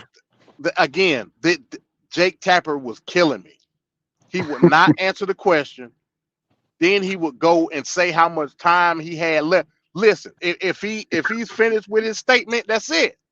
Yes. It's not up to the moderator to give them a time check and then to reiterate the question. That's BS. It's not how a debate goes. But in any event, so many lies. He said, now this was the most like egregious. He said that he offered Nancy Pelosi 10,000 National Guard troops, and Nancy Pelosi said no. Nancy Pelosi doesn't have the capacity to say yes or no on anything in that regard. So what the hell are you talking about? Then he turned around and said that he gave the National Guard to Seattle and Portland and Minneapolis. MAGA maniacs, y'all cannot be this stupid. Mm-hmm. The National Guard works on, yes, it's called the National Guard, no question about it. The National Guard works on a division state authority. So the stuff that was happening with George Floyd in Minneapolis, the governor of Minnesota deploys the National Guard. The governor of Washington deploys the National Guard to Seattle. The governor of Oregon deploys the National Guard to Portland. Where now, Venkat, you're pretty astute. Where is the only place that the president of the United States has the authority to deploy the National Guard? Washington, D.C. Washington, D.C. I'll be damned. So you mean to tell me that you deployed the National Guard in all these places where you technically don't have the authority to deploy National Guard? But then you want me to say you got on your knees and begged Pelosi to grant him the authority to deploy that? How stupid do that sound? We can't be this dumb, America. We can't. But not only that, I mean, there's actual footage which he did allude to about Nancy Pelosi's daughter making a documentary, and on that documentary, it shows Nancy Pelosi calling, saying, "Get someone down here, you know, get the guards down here, get some military, get somebody to help us with the situation." And then Schumer was saying, "Get in touch with Trump. He needs to make some sort of a statement and get some type of help down there." That's an actual video footage that played, and it's on YouTube. You can see it. So Right. Nancy Pelosi did not deny any help from anybody. They were frantically calling for help. Right. And remember, Pence in the ProPublica documentary, he said when they got him underground, that's the first thing he did was call to the Oval Office and nobody picked up. Yep. Like I don't know what else y'all want me to say. Like, this is crazy. It's This is blatant. It's so blatant. And you would hope that he would have got checked on those things are important. It's not like a little deal. I mean, that's important. Right. And the people watching the debates, the Fox News and the MAGA Maniacs and all these people, they're watching it and they're just high-fiving each other. Oh, he's killing it. Yeah. But is he really though? And he gaslit. Remember, he said initially he said, wow, this is a lot of people. Doing the Trump hand. This is a lot of people. You could feel it in the air. That's exactly what he said in the debate. You could feel it. You could feel the insurrection in the air. Yep. And y'all just gonna let him say that and not give no. Okay, it's a debate. I get it. But something so egregious, hell, incriminating, if you ask me. He literally said, you could feel it in the air. He literally said that in the debate. And I that's don't know the other thing I don't too. know what else to say. That's the other thing too. Trump hasn't faced too many environments like this. And usually when he's talking to someone friendly. He avoids like the moment where he can get called out. I don't know if there was an agreement or something where maybe certain things couldn't be said. That's the only reason he would go on there. I don't know, but I believe that, Vancat. It's no way that you could tell me. And like I said, throw bias out the window. Whatever you want to believe about bias, I don't care. There's no way that you can't tell me some of the stuff that Trump said wasn't up for further discussion in the context in which he said it. That's like you just gonna let him say it, right? And then given another opportunity to answer the same question in another way. Nah, man, that was crazy. That was crazy. He hasn't had any accountability for this. He hasn't had to answer for most of this, and in court, on TV, in anywhere, he just hasn't been able to just have to face the consequences for doing what he did. And it would have been nice in this debate to finally have that moment, because that's what the debates are. You're supposed to defend your record. And that's something that they just don't really cross too much. Right. And the narrative has been, well, it's not really up to CNN to fact check. I agree. But it is up to CNN to get clarification on what he's talking about within the context of the question. That's what moderating is. If you're not going to answer the question, then bump it. Go on. You don't give him multiple opportunities to reposition his answer. You don't do that. It's crazy to me.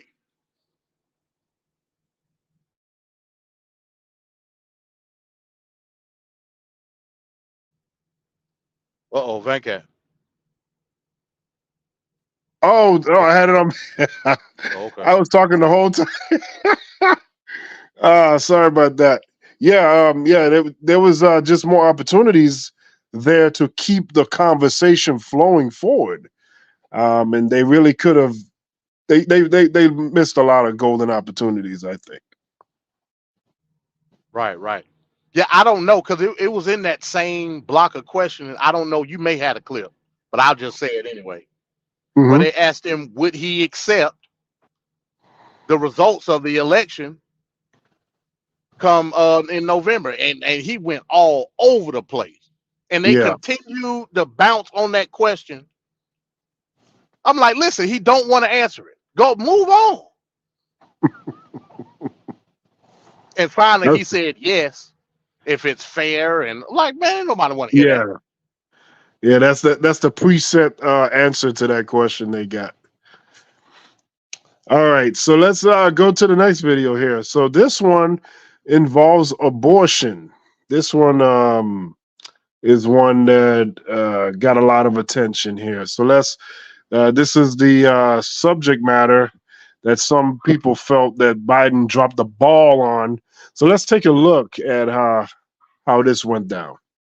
This is the first presidential election since the Supreme Court overturned Roe v. Wade. This morning, the court ruled on yet another abortion case temporarily allowing emergency abortions to continue in Idaho, despite that state's restrictive ban.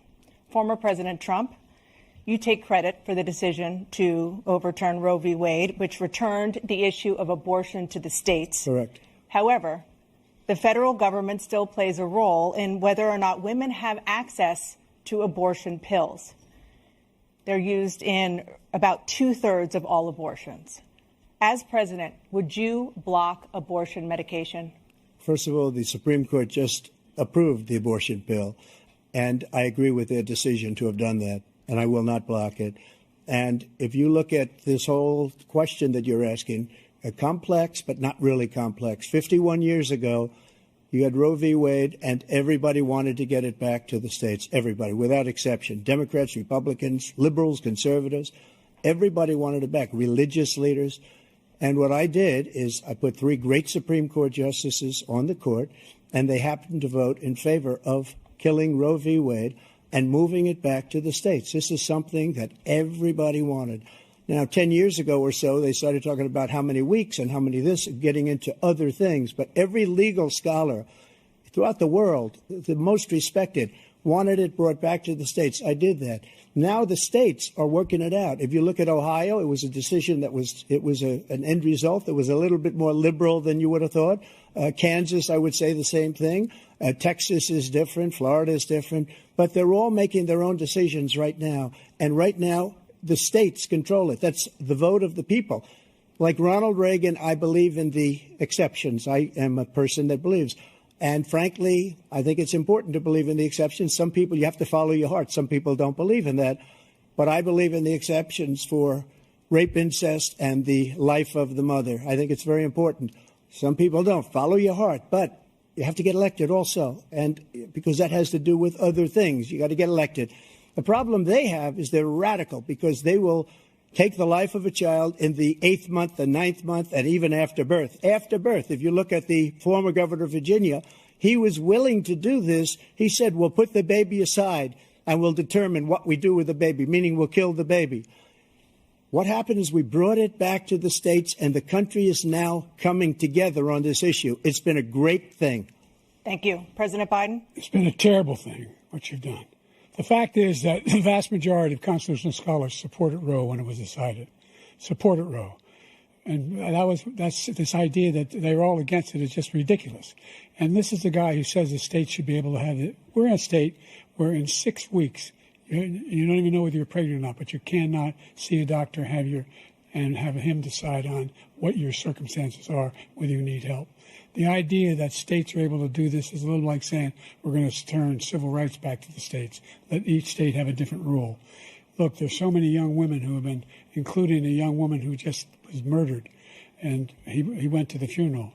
The idea that she was murdered by an immigrant coming in, they talk about that. But here's the deal: there's a lot of young women who are being raped by their in-laws, by their spouses, brothers and sisters, it's just ridiculous, and they can do nothing about it. And they try to arrest them when they cross state lines. Thank you. There have been many young women murdered by the same people he allows to come across our border. We have a border that's the most dangerous place anywhere in the world, considered the most dangerous place anywhere in the world. And he opened it up, and these killers are coming into our country, and they are raping and killing women. And it's a terrible thing. As far as the abortion is concerned, it is now back with the states. The states are voting. In many cases, it's frankly a very liberal decision. In many cases, it's the opposite. But they're voting, and it's bringing it back to the vote of the people, which is what everybody wanted, including the founders, if they knew about this issue, which, frankly, they didn't. But they would have. Everybody wanted it brought back. Ronald Reagan wanted it brought back. He wasn't able to get it. Everybody wanted it brought back, and many presidents had tried to get it back. I was the one to do it. And again, this gives it the vote of the people, and that's where they wanted it. Every legal scholar wanted it that way. Staying on the topic of abortion, President Biden, 7 states, I'll let you do that. This is the same topic. 7 states have no legal restrictions on how far into a pregnancy a woman can obtain an abortion. Do you support any legal limits on how late a woman should be able to terminate a pregnancy? I supported Roe v. Wade, which had 3 trimesters. First time is between the woman and the doctor. Second time is between the doctor and an extreme situation. The third time is between the doctor, between the woman and the state. The idea that the politicians, that the founders wanted the politicians to be the ones making decisions about women's health is ridiculous. That's the last. No politician should be making that decision. A doctor should be making those decisions. That's how it should be run. That's what you're going to do. And if I'm elected, I'm going to restore Roe v. Wade. So that means he can take the life of the baby in the 9th month and even after birth, because some states, Democrat run, take it after birth. Again, the former governor of Virginia, put the baby down, then we decide what to do with it. So he's willing to, as we say, rip the baby out of the womb in the 9th month and kill the baby. Nobody wants that to happen, Democrat or Republican. Nobody wants it to happen. That is simply not true. The Roe v. Wade does not provide for that. That's not the circumstance. Only if a woman's life is in danger, she's going to die. That's the only circumstance in which that can happen. But we are not for late-term abortion, period. Period, period. Under Roe v. Wade, you have late-term abortion. You can do whatever you want, depending on the state. You can do whatever you want. We don't think that's a good thing. We think it's a radical thing. We think the Democrats are the radicals, not the Republicans. For 51 years, that was the law. 51 years, constitutional scholarship said it was the right way to go. 51 years, and it was taken away because this guy put very conservative members on the Supreme Court. He takes credit for taking it away. What's he going to do? What's he going to do, in fact, if the MAGA Republicans, he gets elected, and the MAGA Republicans control the Congress, and they pass a universal ban on abortion, period, across the board at 6 weeks or 7 or 8 or 10 weeks, something very, very conservative. Is he going to sign that bill? I'll veto it. He'll sign it. Thank you. All right, there we go. The abortion debate portion of the debate. MD, what did you think about that moment? I hope you caught the contradiction, Van Cat. In the initial portion of the question, when Trump was answering, he said his intention was always to bring it back to the states. It wasn't. In 2016, in the debate, he said that he would defund Planned Parenthood based on abortion. So that's a lie. You know what I mean? But that's not the contradiction. He contradicted himself by saying that his intention was to bring it back to the states. At the end of that clip, just now, when Trump was speaking, he said, "Late-term abortion, you can just put the baby down and figure out what to do with it. Varied by the state." Now, I'm confused, Van Cat. He said it's very state by state. Your intention was to bring it back to the state. What if a state say, "Hey, look, once you squirt the baby out, do what y'all want to do with it"? What hypothetically now? I'm not, that would be egregious. But I'm just saying hypothetically. Right. If we bring it back to the states, what's the issue? He contradicted himself. Now, everybody knows my position on Roe v. Wade. I think it was the correct decision because I don't look at abortion as a civil rights issue. I don't. It's a personal issue. Roe v. Wade, it coalesced that to a certain degree, but ultimately it didn't give a driving force to the people within itself.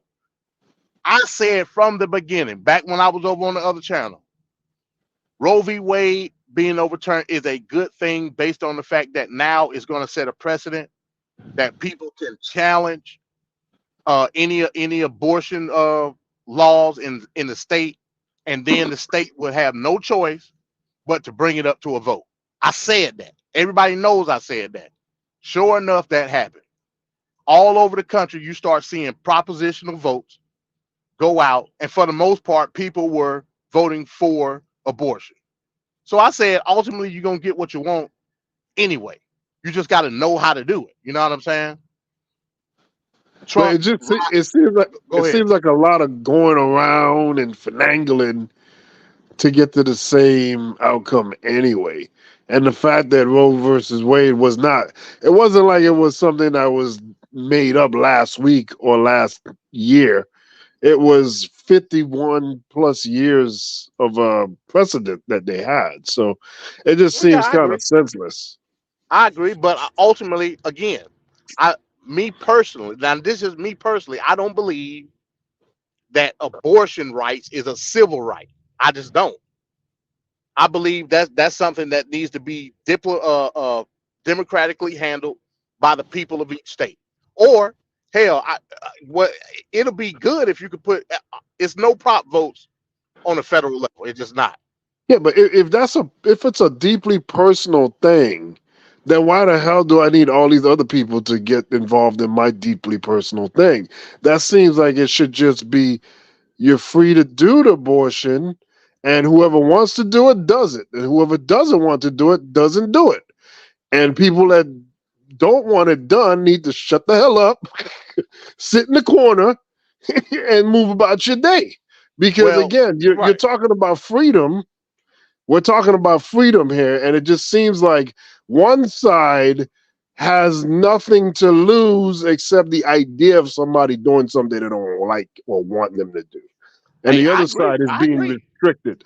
The other side is being restricted. So that right there is a problem for me right there, because it just seems like people are just offended in their mind. And this is usually the irony is always there. The ones that always say people are snowflakes and people are cancel culture and people are woke. You see, this is a Republican driven issue, and they're the ones driving this issue. And the negative connotation isn't there, but being woke there's a negative connotation. There's just all kinds of issues with that. I just say you should be free to do what you want to do. It's that individual's choice, the woman and the man, and they need to make a choice as a family of what they're gonna do. This dumb woman down the street that's thumping her Bible, or this ridiculous guy over here that's prejudging people in the public, but at nighttime he's he's at the porn store.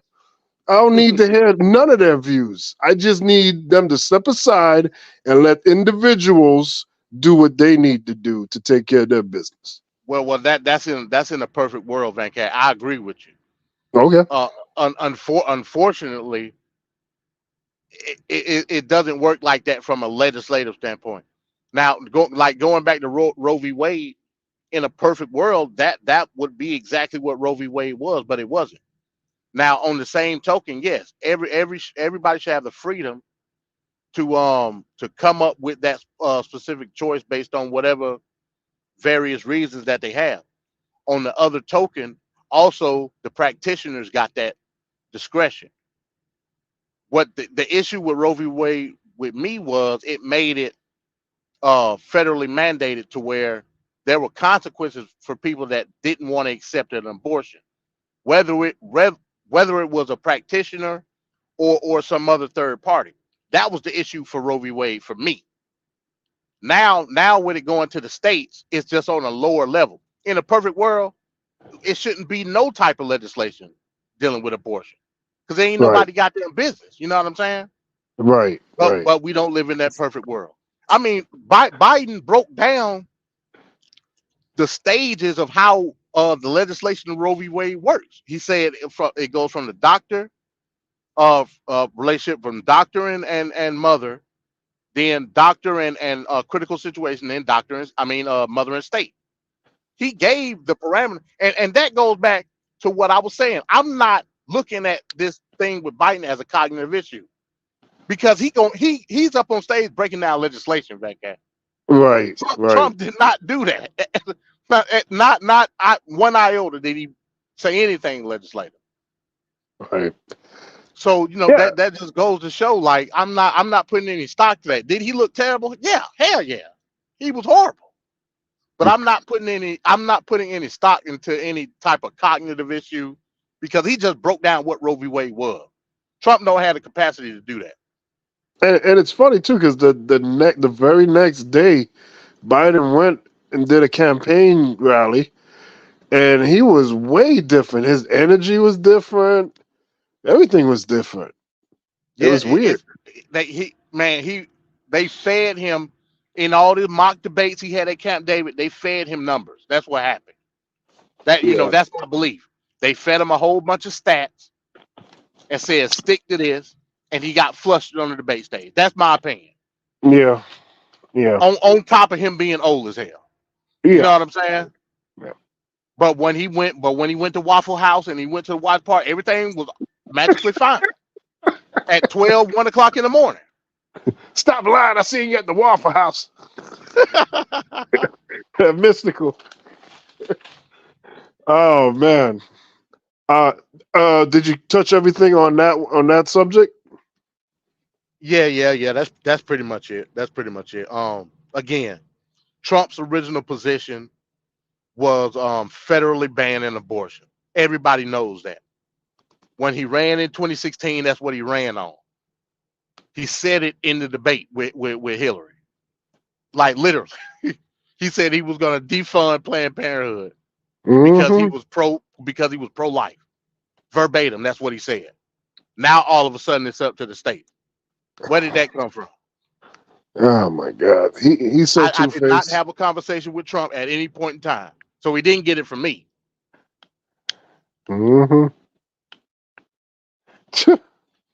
Donald Trump is the ultimate chameleon. My God, he switches up for whatever environment he in.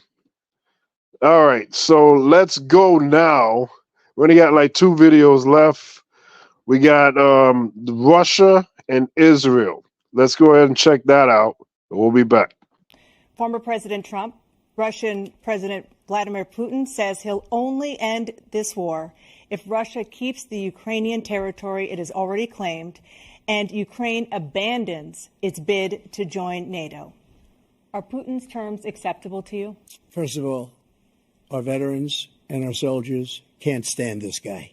They can't stand him. They think he's the worst commander-in-chief, if that's what you call him, that we've ever had. They can't stand him. So let's get that straight. And they like me more than just about any of them. And that's based on every single bit of information. As far as Russia and Ukraine, if we had a real president, the president that knew, that was respected by Putin, he would have never invaded Ukraine. A lot of people are dead right now, much more than people know. You know, they talk about numbers. You can double those numbers, maybe triple those numbers. He did nothing to stop it. In fact, I think he encouraged Russia from going in. I'll tell you what happened. He was so bad with Afghanistan. It was such a horrible embarrassment, most embarrassing moment in the history of our country, that when Putin watched that and he saw the incompetence, that he should have fired those generals, like I fired the one that you mentioned. And so he's got no love lost. But he should have fired those generals. No general got fired for the most embarrassing moment in the history of our country, Afghanistan, where we left billions of dollars of equipment behind. We lost 13 beautiful soldiers, and 38 soldiers were obliterated. And by the way, we left people behind, too. We left American citizens behind. When Putin saw that, he said, you know what? I think we're going to go in and maybe take this was his dream. I talked to him about it, his dream. The difference is he never would have invaded Ukraine. Never. Just like Israel would have never been invaded in a million years by Hamas. You know why? Because Iran was broke with me. I wouldn't let anybody do business with them. They ran out of money. They were broke. They had no money for Hamas. They had no money for anything. No money for terror. That's why you had no terror at all during my administration. This place, the whole world is blowing up under him. President Biden? I've never heard so much malarkey in my whole life. Look, the fact of the matter is that we're in a situation where, let's take the last point first. Iran attacked American troops, caused brain damage for a number of these troops, and he did nothing about it. Recently, not when he was president. They attacked. He said they're just having headaches. That's all it is. He didn't do a thing when the attack took place, number one. Number two, we got over 100,000 Americans and others out of Afghanistan during that airlift. Number three, we found ourselves in a situation where, if you take a look at what Trump did in Ukraine, this guy told Trump, do whatever you want and do whatever you want. And that's exactly what Trump did to Putin, encourage him, do whatever you want. And he went in. And listen to what he said when he went in. He was going to take Kyiv in 5 days, remember? Because it's part of the old Soviet Union. That's what he wanted to reestablish, Kyiv. And he, in fact, didn't do it at all. He wasn't able to get it done. And they've lost thousands and thousands of troops, 500,000 troops. President Trump, I as I never come back said to you that. for 1 minute, I just want to go back to my original question, which is, are Putin's terms acceptable to you? Keeping the territory in Ukraine? No, they're not acceptable. But look, this is a war that never should have started. If we had a leader in this war, he led everybody along. He's given $200 billion now or more to Ukraine. He's given $200 billion. That's a lot of money. I don't think there's ever been anything like it. Every time that Zelensky comes to this country, he walks away with $60 billion. He's the greatest salesman ever. And I'm not knocking him. I'm not knocking anything. I'm only saying the money that we're spending on this war, and we shouldn't be spending, it should have never happened. I will have that war settled between Putin and Zelensky as president-elect before I take office on January 20th. I'll have that war settled. People being killed so needlessly, so stupidly, and I will get it settled, and I'll get it settled fast before I take office. President Biden, you have a minute. The fact is that Putin is a war criminal. He's killed thousands and thousands of people. And he has made one thing clear. He wants to reestablish what was part of the Soviet Empire, not just a piece. He wants all of Ukraine. That's what he wants. And then you think he'll stop there? Do you think he'll stop when if he takes Ukraine? What do you think happens to Poland? What do you think of Belarus? What do you think happens to those NATO countries? And so if you want a war, you ought to find out what he's going to do, because if in fact he does what he says and walks away, and by the way, all that money we give Ukraine are from weapons we make here in the United States. We give them the weapons, not the money at this point. And our NATO allies have produced as much funding for Ukraine as we have. That's why we're strong. So what additional leverage will you use to get Hamas and Israel to end the war? You have 2 minutes. Number one, everyone from the United Nations Security Council straight through to the G7, to the Israelis and Netanyahu himself have endorsed the plan I put forward, which has 3 stages to it. The first stage is trade the hostages for a ceasefire. Second phase is a ceasefire with additional conditions. The third phase is the end of the war. The only one who wants the war to continue is Hamas, number one. They're the only ones standing out. We're still pushing hard to get them to accept. In the meantime, what's happened? In Israel, we're trying to say the only thing I've denied Israel was 2,000-pound bombs. They don't work very well in populated areas. They kill a lot of innocent people. We're providing Israel with all the weapons they need and when they need them. And by the way, they've been greatly weakened, Hamas, greatly weakened, and they should be. They should be eliminated. But you've got to be careful for using certain weapons among population centers. Just going back to Ukraine for 1 second. We have an ocean separating us. The European nations together have spent $100 billion, or maybe more than that, less than us. Why doesn't he call them and say, you got to put up your money like I did with NATO? I got them to put up hundreds of billions of dollars. The Secretary General of NATO said Trump did the most incredible job I've ever seen. They wouldn't have any. They were going out of business. We were spending almost 100% of the money was paid by us. He didn't do that. He's getting all. You got to ask these people to put up the money. We're over $100 billion more spent, and it has a bigger impact on them because of location, because we have an ocean in between.